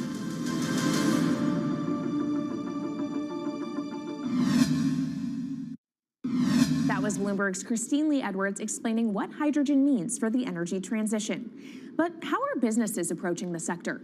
Well, one of Australia's richest men is making a big play into hydrogen. Andrew Forrest, better known as Twiggy, made his fortune from iron ore, being the chairman, former CEO, and major shareholder in Fortescue Metals, one of the world's biggest miners. But after having made over $10 billion in profit from the metal in the last fiscal year, Twiggy wants to transform Fortescue into a clean energy company. He's been scouring the planet in search of investment opportunities in hydrogen and renewables. The firm plans to allocate up to 10% of its annual profits for green energy investments and is exploring projects across the globe, from Indonesia to Argentina. Francine Lacqua caught up with Twiggy Forrest. There's only one type of clean hydrogen, all the rest is dirty. Yeah. That is green. If you just say green hydrogen is clean, the rest is dirty, then you've actually nailed it. And, you know, anyone else who produces any other rubbish, any other argument, just look them there and say, why is global warming accelerating if anything you're saying is true? And then you'll know, actually, it's greenwashing. Yeah, but there's a lot of greenwashing because I keep on being told it's a transition. We can't just, make the transition at a click of a finger. So what are we doing wrong? What can we do better? I don't remember the personal computer having to transition the typewriter. I really don't remember that. I don't remember the smartphone having to transition the pocket calculator and the old landline.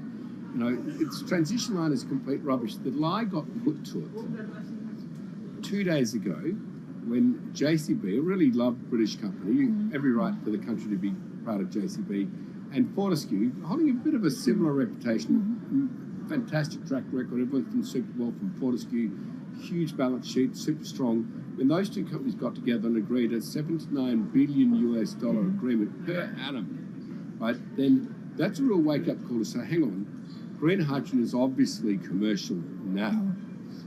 You know, every other form of fossil fuel hydrogen, you know, it can compete with it on price, it can probably lose on price, but what we know, it is cooking the planet. And only green hydrogen zero methane, zero carbon in the supply chain. Don't worry about the molecules in the supply chain. But at the moment, we're not even phasing out coal, if you look at the G20 communique. So we have a long way to go to talk about only using green hydrogen. Yeah, so look, I have a call, which I'd like to make now, that the world should not fund any more coal-fired power stations, coal mining projects, ever. We should wind them down as quickly as possible because they are cooking the planet just like grey and blue hydrogen is cooking the planet.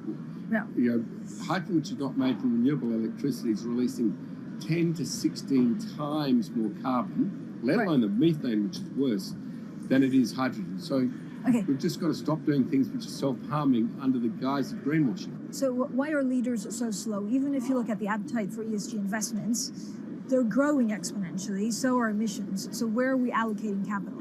Okay, so take the recent G20.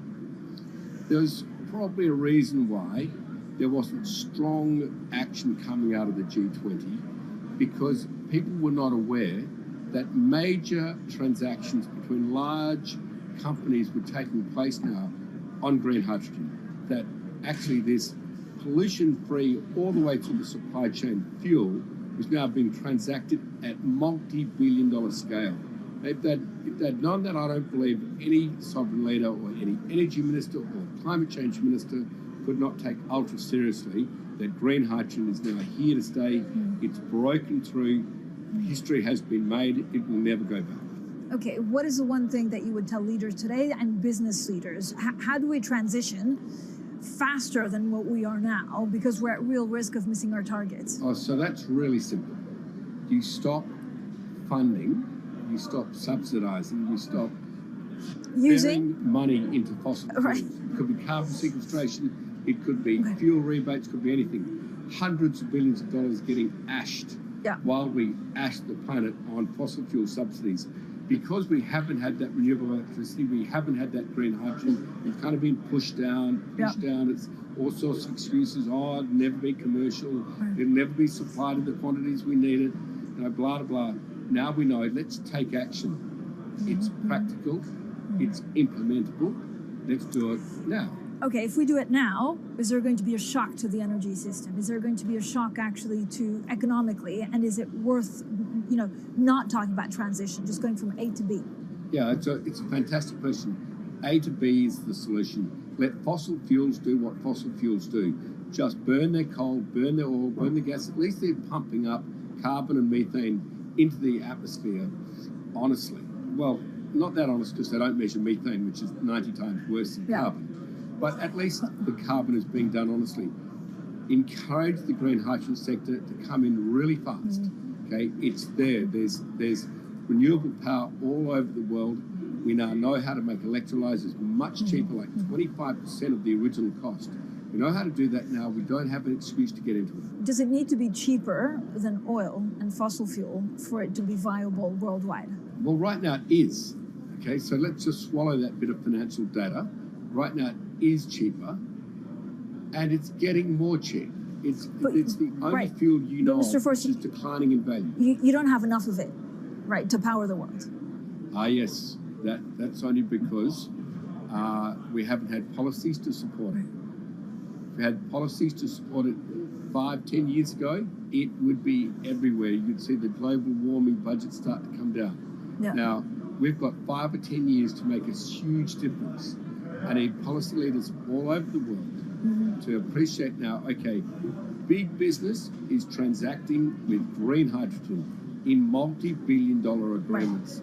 We now know it's here and it's here to stay. Let's spread it everywhere.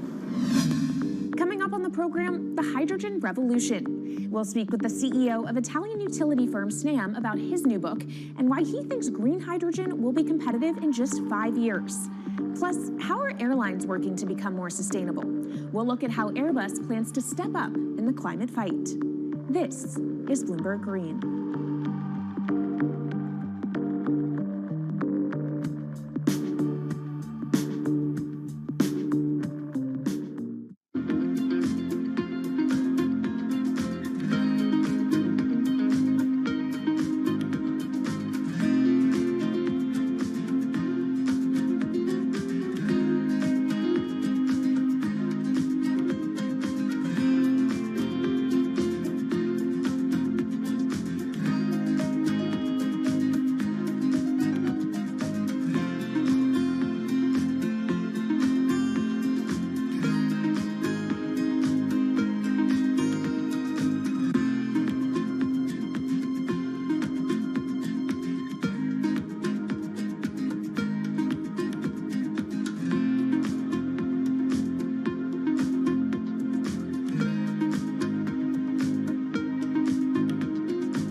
From Bloomberg's World Headquarters in New York, I'm Kaylee Lines, and this is Bloomberg Green. What will the world look like in 2050? Will global temperatures have stabilized, electric vehicles be abundant, and solar and wind power homes around the world? According to Marco Alvera, the CEO of Italian energy company Snam, that vision of the future could be a reality. And he says that hydrogen will pave its way. As he tells it in his new book, The Hydrogen Revolution, Alvera's moment of reckoning came in November 2018 when he tasked the Snam Scenarios team with studying how Europe could reduce its CO2 emissions to zero by 2050. Looking through the results of the study, Alvera said he was struck by how much hydrogen was in Europe's energy mix by that year. Beyond the abundance of hydrogen, the Snam model also predicted that it would be the cheapest form of decarbonized energy for many sectors, and that it could be cheaper than today's prices for oil, coal, and nuclear power. Our Maria Tadeo spoke with Alvera at COP26. It's happening all very fast. We see the cost of hydrogen coming down a lot. Hydrogen will play a big role in the energy mix. I don't know if it's going to be 15 or 25% of a fully decarbonized energy system, but it's going to be big. Costs are coming down, and people are waking up to the fact that it's the only way to decarbonize certain sectors, the so-called hard-to-abate sectors. And you say it's the only way and the costs are coming down. Where do you see prices moving? Because a lot of the reticence at times has to do with the pricing, that some argue, well, it's still not the cheapest option on the market. So when I was first working in hydrogen in 2004, it was costing $1,000 per megawatt hour. 2010, $600. Today, $100, and we see it going down to $50 in 5 years' time, and to going down to $25 per megawatt hour in the next 10 years or so, which is a quarter of where it is today. That's really because renewable energy, and we're talking green hydrogen here, renewable energy costs are falling, but the cost of making the electrolyzer, which is the kit that you use to convert solar or wind energy and water into hydrogen, the cost of this kit is falling a lot because it doesn't really exist on an industrial scale. So as we build up capacity, we industrialize it, we standardize it, and we squeeze costs out. That's really the cost trajectory. And for that, of course, you need demand, however, for governments and also institutions to kind of buy into this idea that it is the future and we want to invest and create infrastructure. What are they telling you? When you speak to governments, when you speak to officials, are they keen on this? They're very keen. So the Department of Energy shares our view in the States of getting to below $1 a kilo, which is $25 a megawatt hour. The European Union has a hydrogen strategy, which is very clear, and several member states have the same. Chile wants to export a lot of hydrogen. China's big on hydrogen. Australia is very big on hydrogen. Japan is blending already hydrogen. So I would say the world is now really focused on this because it's the only way to store energy for a long period of time economically is to convert it into either a liquid or a gas. And of course, you talk about the price, but the other big component is the volume. You know, how big can you go? Where do you see that on a time scale? So wherever it's sunny or windy, you can produce very cheap hydrogen eventually. And so compared to oil and gas, which are concentrated in few parts of the world, it's going to be very democratic from that point of view. So every sunny place, every desert, every ocean wind can be turned into hydrogen that we can put on ships, in pipes, and really start trading it around the world. So it's going to happen a lot faster than a lot of people think.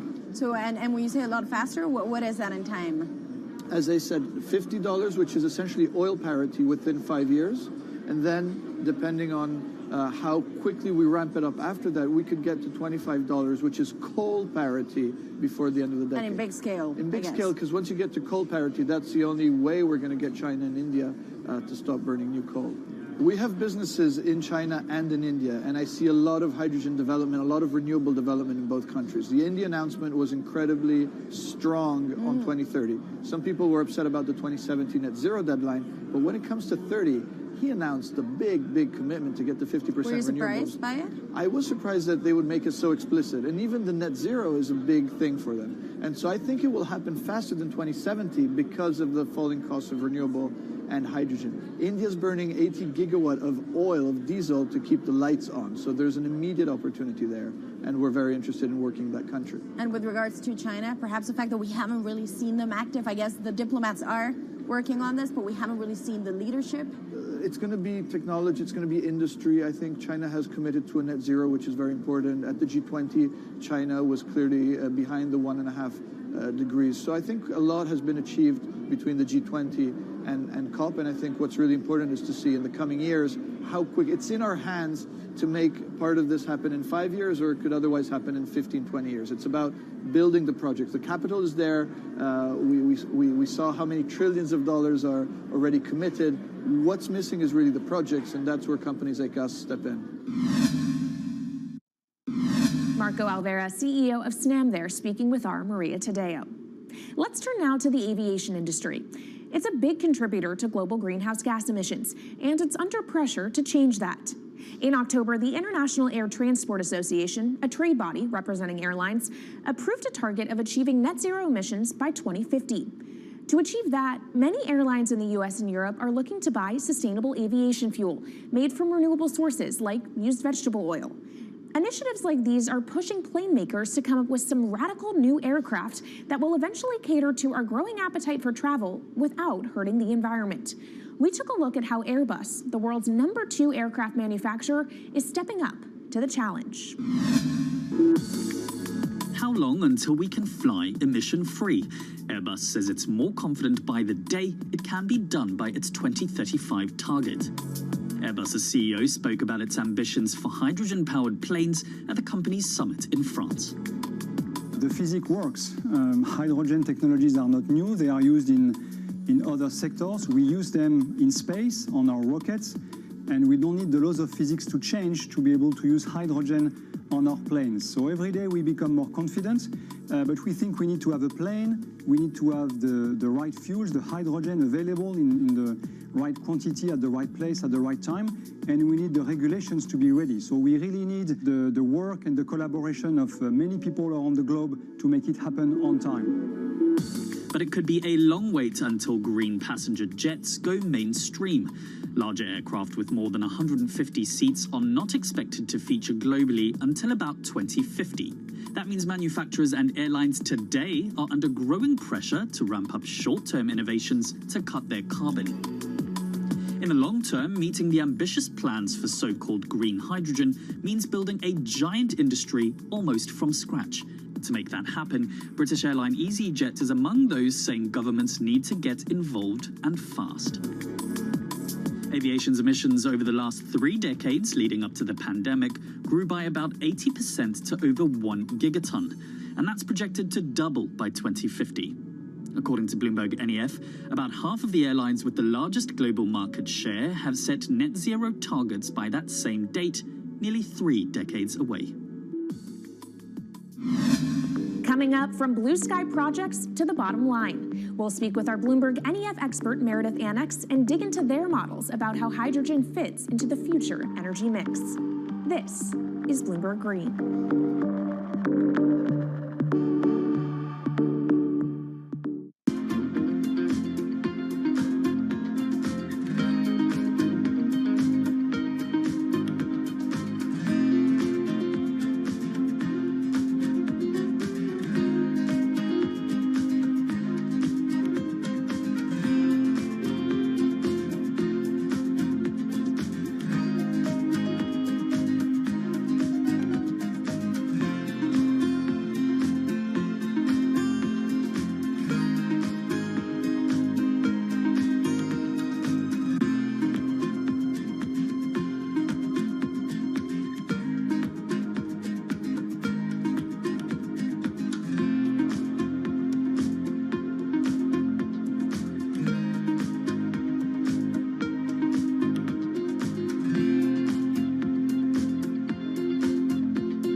Bloomberg's World Headquarters in New York, I'm Kaylee Lyons, and this is Bloomberg Green. Now let's bring in Meredith Annex, our Bloomberg NEF hydrogen specialist, to talk more about how hydrogen could change the energy landscape. So Meredith, what place do you think hydrogen is likely to have in the future energy mix globally? Hydrogen's this incredible solution for us as we look to decarbonize because it's a perfect solution in areas that are hard to electrify. So where we like to think about hydrogen playing a role, it's in things like heavy industry, especially where you need a feedstock as well as energy source, and in things like dispatchable power, long-haul transport, maybe even shipping and aviation. That sounds great that it can be used for such diverse industries. At the end of the day, though, how much is this going to cost? Well, that's the amazing thing about hydrogen, because depending on how you make it, it can actually see significant cost declines in the future. So when we're talking about clean hydrogen, we usually mean green hydrogen produced from renewable electricity. And in that case, your hydrogen is almost as cheap as the renewables that are used to make it. So if you're in a place with really good renewable resources, you'll be able to have cheaper hydrogen. But even in places with less good resources, we think that hydrogen can be cheaper than $1 per kilogram, which is the price of unabated hydrogen today, and around $8 per million BTUs for those who prefer to think in energy units. And that can be achieved anywhere in the world by 2050, we believe. All right, so let's talk about kind of the pros and cons list. I don't know where cost fits into that, but what are the advantages to hydrogen over other renewables, and then what are the drawbacks? Yeah, main advantage is the fact that hydrogen can serve roles that electrons struggle with. And that's things like seasonal storage, for instance, or just anything where you need storability, where electrons are harder to store, hydrogen is going to be easier. That also leads to a downside, though, because hydrogen is less energy dense than the usual things that we use for storable energy today, like coal or oil or natural gas. So you will need more volume of storage to handle the same amount of energy. Let's talk about the viability as well and how it may differ in different geographies. What is your view on that? Yeah, so for green hydrogen, again, from renewable electricity, really places with the best renewable resources, things like Latin America or the Middle East, even Southern Europe, have really, really good potential for producing hydrogen. And then when you're looking at blue hydrogen, which is produced from natural gas or coal with carbon capture and storage, we do see that becoming more expensive than green hydrogen in the future, especially as renewable electricity costs come down. But that can be a viable option in places like the US Gulf Coast or Russia, where you've got good geological storage for the carbon, as well as ample natural gas that's quite cheap. All right, great breakdown. Thank you so much to our Meredith Annex, our Bloomberg NEF hydrogen specialist. And of course, you can get more from the Bloomberg NEF team on the terminal and online. And they've recently done a podcast called Hydrogen 101 as part of its Switched On series. So from iron ore titans pivoting to cleaner energy to talk of a hydrogen revolution, that's it from this week's edition of Bloomberg Green. We'll be back next week with a deep dive into the state of electric vehicles. And you can keep the conversation going by following us on YouTube, Instagram, and Twitter @Climate. I'm Kaylee Lyons from Bloomberg's World Headquarters in New York, and this is Bloomberg Green.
Headlines and breaking news 24 hours a day at Bloomberg.com, the Bloomberg Business app, and at Bloomberg Quick Take. This is a Bloomberg Business Flash. From Bloomberg World headquarters, I'm Charlie Pellet. That mid-morning rally has now officially faded. S&P just turning negative as I speak, down now by 1 point. The Dow holding on to a gain of 37 points, up 0.1%. We've got NASDAQ holding on to a gain of 45 points, up by 0.4%. Bottom line, though, that late morning rally, now history, S&P down by 0.5 point. Yesterday was the biggest rout since 2020, though markets remain gripped by volatility caused by the war in Eastern Europe and the related sanctions. 10-year yield right now 1.86%. We have got spot gold surging 2.3%, up $46 the ounce to $2,044. West Texas Intermediate crude advancing 5.4%. Energy, an ongoing major story. We will keep you updated right through today's show. We have got West Texas Intermediate crude now at 126 even a barrel. Worth repeating, WTI at 126. Brent up 5.7%. Barrel of Brent now at 130.16 for Brent crude. Federal Reserve policymakers will be meeting next week with a quarter-point cut, seen as a done deal. Lisa Shallett is Chief Investment Officer at Morgan Stanley. The Fed is in an incredibly tough position, and you know, our sense is they absolutely positively have to get off the zero bound, if for no other reason then they need some dry powder to do something in the next 6 months if in fact we have a recession. President Biden says the U.S. will ban imports of Russian fossil fuels, including oil. Oil stocks, for the most part, higher. ExxonMobil, for example, up 1.9%. BP surging 5%. Chevron up 6.6%. EOG Resources down 1.6%. Pioneer Natural down by 1.5%. Recapping, S&P now lower by 9. The Dow down 20. I'm Charlie Pellet. That is a Bloomberg Business Flash. This is Bloomberg Business Week. Insight from the reporters and editors who bring you America's most trusted business magazine, plus global business, finance, and tech news as it happens. Bloomberg Business Week with Carol Masser and Bloomberg Quick Takes Tim Stenovic on Bloomberg Radio. Yes, indeed, everybody. Live from our Bloomberg Interactive Brokers studio. We are streaming on YouTube. It is, only Tuesday, Lemon. It is Tuesday, March 8th, 2022, International Women's Day. And I'm Carol Masser, along with my co-host, Bloomberg Quick Takes, Tim Stenovic. What did you say when we walked into the studio about the equity trade? I don't even remember. Well, you said the morning rally. The morning rally is gone, yeah. I was repeating what Charlie Pellet said. Yeah. Which is remarkable to see it evaporate. Hey, Carol, you pointed out this historical note here that I think is pretty wild. U.S. stocks are having their second worst start to a year since 1990. I wiped it off the note of Cameron Criles. Yeah, well, put that out there. Yeah, it's a rough week. It's a rough year already. We're going back more than 100 years. We're going to talk about that. Continued volatility, choppy trading.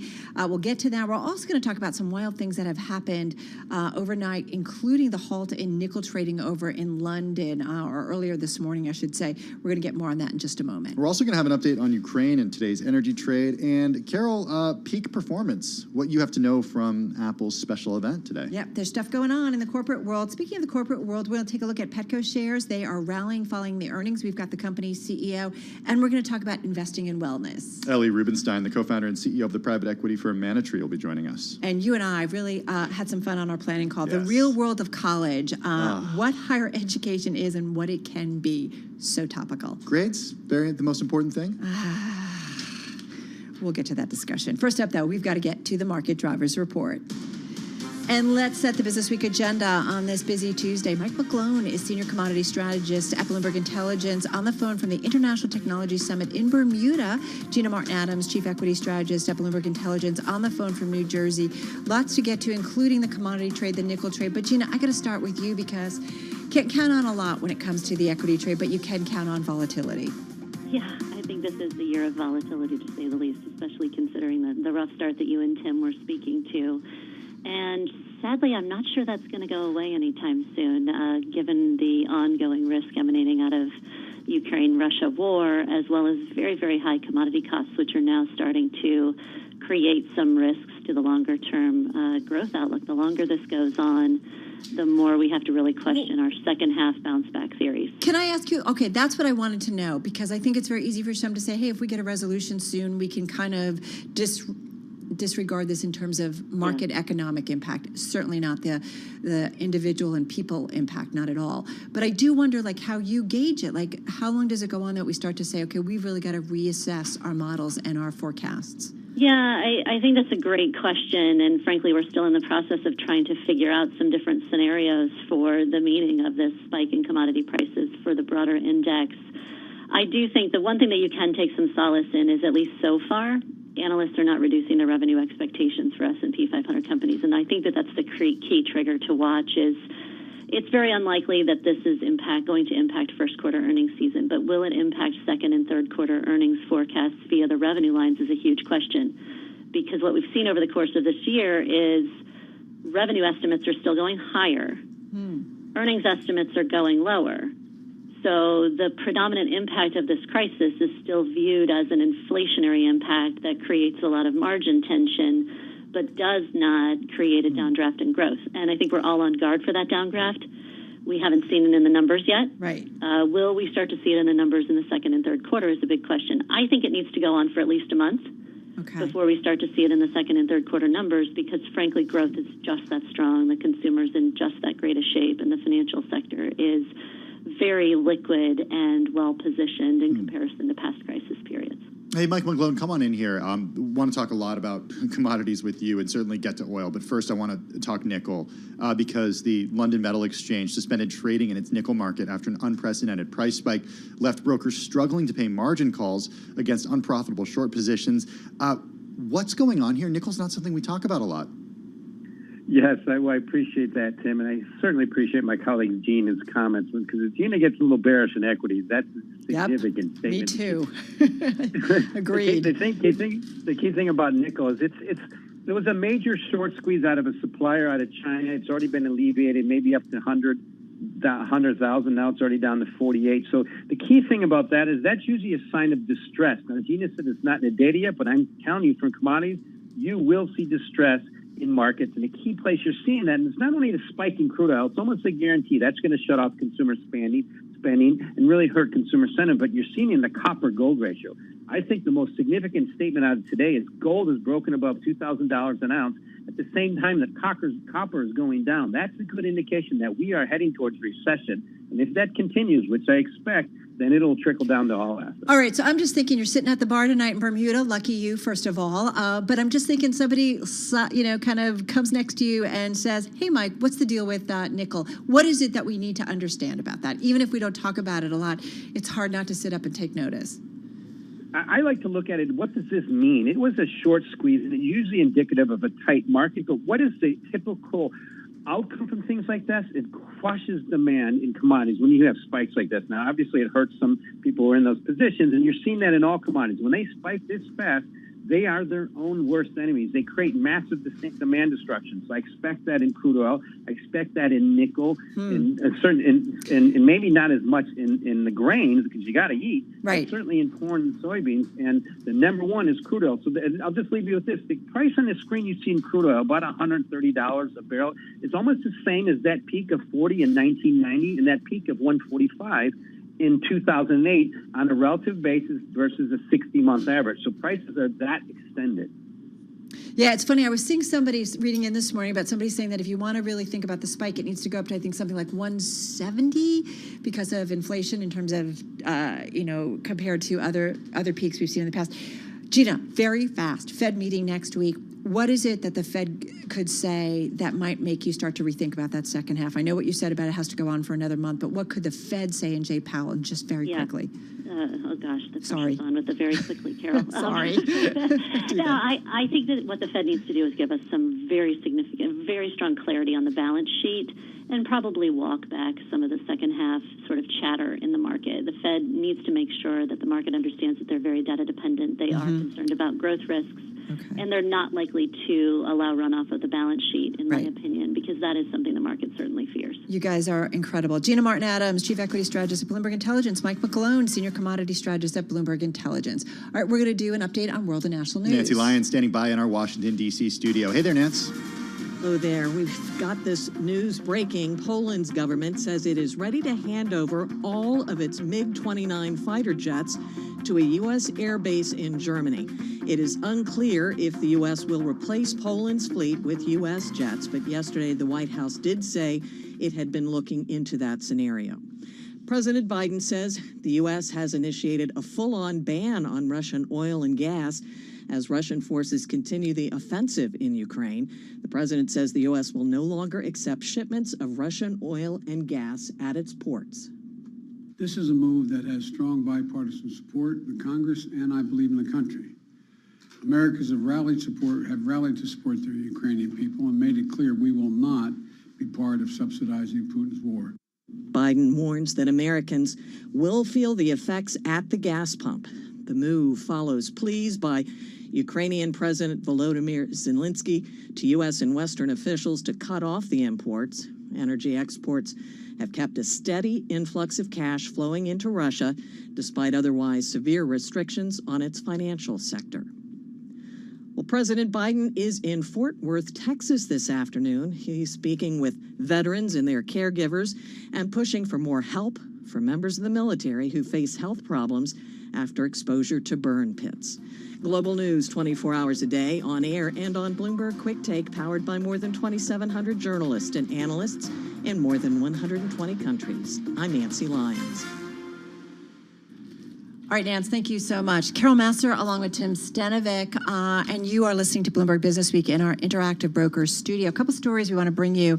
Of course, we were just talking about commodities with Mike McClone. We do want to point out that U.S. drivers are now paying more for gasoline than at any other time in history as demand surges in the war in Ukraine threatens global oil supplies. This is the story we've been talking about really for the last week or so. The average pump prices in the U.S. are now at $4.17 per gallon. That's the highest level in records going back to 2000. That's according to AAA, the Auto Club. Government data goes back to 1990, show that prices have never been higher than they are now. In California, my home state, the most expensive U.S. state for drivers, we're used to paying a lot for gas. Yeah. Prices have surged to $5.44 a gallon. And here's what you probably care most about. Prices probably not coming down anytime soon. U.S. gasoline futures reaching record highs this week as the market reckoned with lost Russian oil product exports, soon to be cemented by a formal ban. Surges in futures markets tend to precede pump price gains by a few weeks, hence futures markets. So they're giving you an indication of what the prices are to come. This is, this could be potentially, when we look back in history, a time when the world reevaluated who they had to rely on for their energy needs, and we will see whether or not this really expedites. We're seeing EU bond issuance in terms of rethinking energy needs and alternative energy needs in particular. Yeah, we are. But how quickly can they do that? Takes time. It does take time. Hey, there's another story that I want to draw our attention to. But ask Elon Musk, who all of a sudden ramped up that EV pivot. Not just the EV pivot, but on Friday he tweeted that the U.S. needs to drill more for oil. And it was amazing to see Elon Musk do this. Dana Hull, who covers Tesla for us, she tweeted, this was so funny, I retweeted it, Elon's tweeting like a real Texan now. Because remember, he lives in Austin. Yeah, he moved Tesla's headquarters there. Or some might say he was smoking a little bit, but maybe not. Carol. Oh, God, can I say that? He's done that. I'm going to change the subject, okay? Change the subject. I just want to quickly hit this story. He wasn't smoking, he just said it. 850 Russia stores after backlash, temporarily closing those locations in Russia. This is serious. We're seeing the corporate backlash increasingly, international companies pushing back against that Russian invasion.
news, headlines, and breaking news 24 hours a day at Bloomberg.com, the Bloomberg Business app, and at Bloomberg Quick Tape. This is a Bloomberg Business Flash.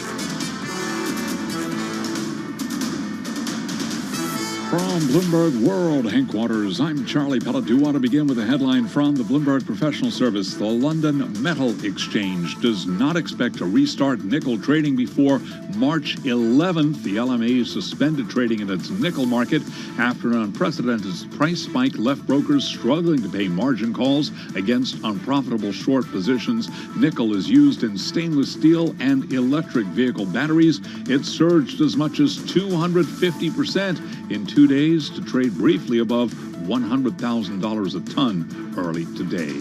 S&P 500 index lower by 5. It has been a volatile session today. We did see big gains for the stock market. Those gains evaporating for the S&P, down 5 right now at 41.96, a drop now of 0.1%. The Dow higher by 26, up by 0.1%. Nasdaq up 36, a gain of 0.3%. 10-year yield 1.86%. Spot gold up 2.1%. 2,041 right now for an ounce of the precious metal. Crude West Texas Intermediate up 4%. 124.06 a barrel. Brent 128.31 for a barrel of Brent. That is a gain right now of 4.1%. Bottom line here, S&P wiping out a gain of 1.5% as volatility continues to grip global financial markets. I'm Charlie Pellet. That is a Bloomberg Business Flash. All right, Charlie, thank you so much. Well, the EU is set to unveil a plan as soon as this week to jointly issue bonds on a potentially massive scale to finance energy and defense spending as the bloc copes with the fallout from Russia's invasion of Ukraine. We know that there is a lot going on, and we thought we needed to get an update from someone who's been a great source for us here at Bloomberg. That's Roz Matheson, executive editor for international government at Bloomberg News. Roz joins us on the phone from London. Roz, a lot of quick moving parts here, especially if we look at the way that we see that things are changing every day, talks on, talks off, and comments from President Zelensky as well. What's the most important thing that we need to focus on when it comes to the latest development in Russia's invasion of Ukraine? Well, in terms of the actual conflict itself, it's been relatively calm today, but what we're seeing is efforts by the Russian military to really regroup itself on the ground after being a bit bogged down, particularly in their efforts to move towards the capital, Kiev. And so what we're expecting as a result is an escalation in the aerial campaign against key cities in Ukraine. You can see that shelling has continued unabated. Certainly you can imagine the Russian president is probably getting frustrated with how long it's taking to achieve what he would see as his goals on the ground. And that could lead the military to really pick up in terms of shelling, bombardment of cities, needing to take key infrastructure and certainly to get control of the railway networks in the country, which they've struggled to do so far. So you can imagine we're going to see only an escalation in their tactics in the coming days, a sense of frustration at what they see as their lack of progress so far. Roz, a chance of talks between Ukraine and Russia, is that just off the table at this point? I know the Ukraine president says he's not ready to meet Vladimir Putin's demands, which include a rewrite of Ukraine's constitution to declare specific territories independent. So talks off the table at this point? Well, there have been lower-level talks with lower-level officials that have happened 3 times now, and they've mostly focused on trying to get agreement on ceasefires, humanitarian corridors to allow civilians who are living in the areas where the fighting is the worst safe passage to leave. And we've seen at least 4 efforts so far to get those corridors going without success. They tend to fall apart within hours. And Russia and Ukraine, they both say they will continue to talk, but there's no set date for a further meeting on that front. What's interesting, of course, is that the Russian and Ukraine foreign ministers are both going to be in Turkey on Thursday, and we'll be crossing paths there, at least in some kind of interaction. And that will be the highest level conversation between officials of the country since the war began. So that's one to watch very closely in terms of any tangible conversations about what kind of things could come on the table, perhaps as a solution to the conflict. Hey, Roz, to that end, I'm wondering about Zelensky's comments to ABC News about NATO. Here's what he said in an interview with ABC News, quote, "Regarding NATO, I have cooled down regarding this question a long time ago after we understood that NATO is not prepared to accept Ukraine. I never wanted to be a country that is begging something on its knees, and we're not going to be that country, and I don't want to be that president." Is that an indication to you that perhaps Ukraine could cede to some of Russia's demands, which include not becoming part of NATO? You can certainly see a lot of pressure coming on the Ukrainian president to cede some ground here to avoid perhaps even an escalation of fighting and conflict and the horrible toll that takes on his people. You can also see a very strong sense of frustration at NATO. He's called repeatedly for a no-fly zone over Ukraine, which is very difficult to do, impossible, NATO says, because it would draw it into the conflict proper against Russia. The reality is that NATO has been very clear that while it has an open door policy, there's no chance of Ukraine joining in the foreseeable future. And by that, we're talking years, possibly longer. The obstacles are very severe for it becoming a member. And that's more an expression really of frustration at that, rather than perhaps Zelensky saying that he's abandoning his desire to join NATO. It's more he's angry, it's clear, at the alliance, and he's expressing his frustration in those comments. Hey, Roz, one thing I think, in this war, in this Russian invasion of Ukraine, we are learning about Ukraine, whether it's IT, whether it's wheat, whether it's semiconductors, Russia, of course, the energy needs and more. We're understanding more about the global economy and where we get stuff from. If the EU, as I mentioned on the lead-in, that they're getting ready to unveil a plan to jointly issue bonds, and this is to help it, scale, finance, energy and defense spending, right, as it tries to really figure out its way forward and maybe not be so dependent on Russia. If indeed that moves forward and there's no going back in terms of relationships with Russia, how crushing will that be for Russia in terms of its economic might, if you will? And just got about 40 seconds. Well, you can see the extensive pressure that's coming on the Russian economy. These are unprecedented sanctions across the board, targeting all sectors of the economy and also particularly the Russian consumer. But what you're also seeing is very nascent efforts by Russia to get around those sanctions by using China perhaps for payment systems, by selling its gas and oil to other countries that be willing to take it. So you can't discount the fact that Russia might find some ways through to poke holes through these sanctions and trying to find some resilience in its economy, although admittedly right now it's under extreme pressure. All right, we're going to leave it there. Thank you so much. Really appreciate it. Rosalind Matheson, Executive Editor for International Government at Bloomberg News, on the phone from London. Her reporting and many of our team who are covering it day in, day out, hour in, hour out, just keeping us up to date on what's going on. Yeah, we certainly appreciate that. We're going to have much more on Ukraine throughout the show today, and of course the economic impact of Russia's invasion of Ukraine throughout the global markets. You're listening to Bloomberg Radio. This is Bloomberg Business Week.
from the Bloomberg Interactive Broker Studio in New York, Bloomberg 1130. To Washington, D.C., Bloomberg 99.1. To Boston, Bloomberg 106.1. To San Francisco, Bloomberg 960. To the country, Sirius XM Channel 119. And around the globe, the Bloomberg Business app and BloombergRadio.com. This is Bloomberg Business Week. All right, you are listening to Bloomberg Business Week on this Tuesday, and we have seen some unbelievable moves, certainly when it comes to crude oil, and we continue to see some swings to highs and lows. Today, right now, we're up about almost 4% on WTI crude, 123.84 a barrel. It was, though, up as much as 8.5%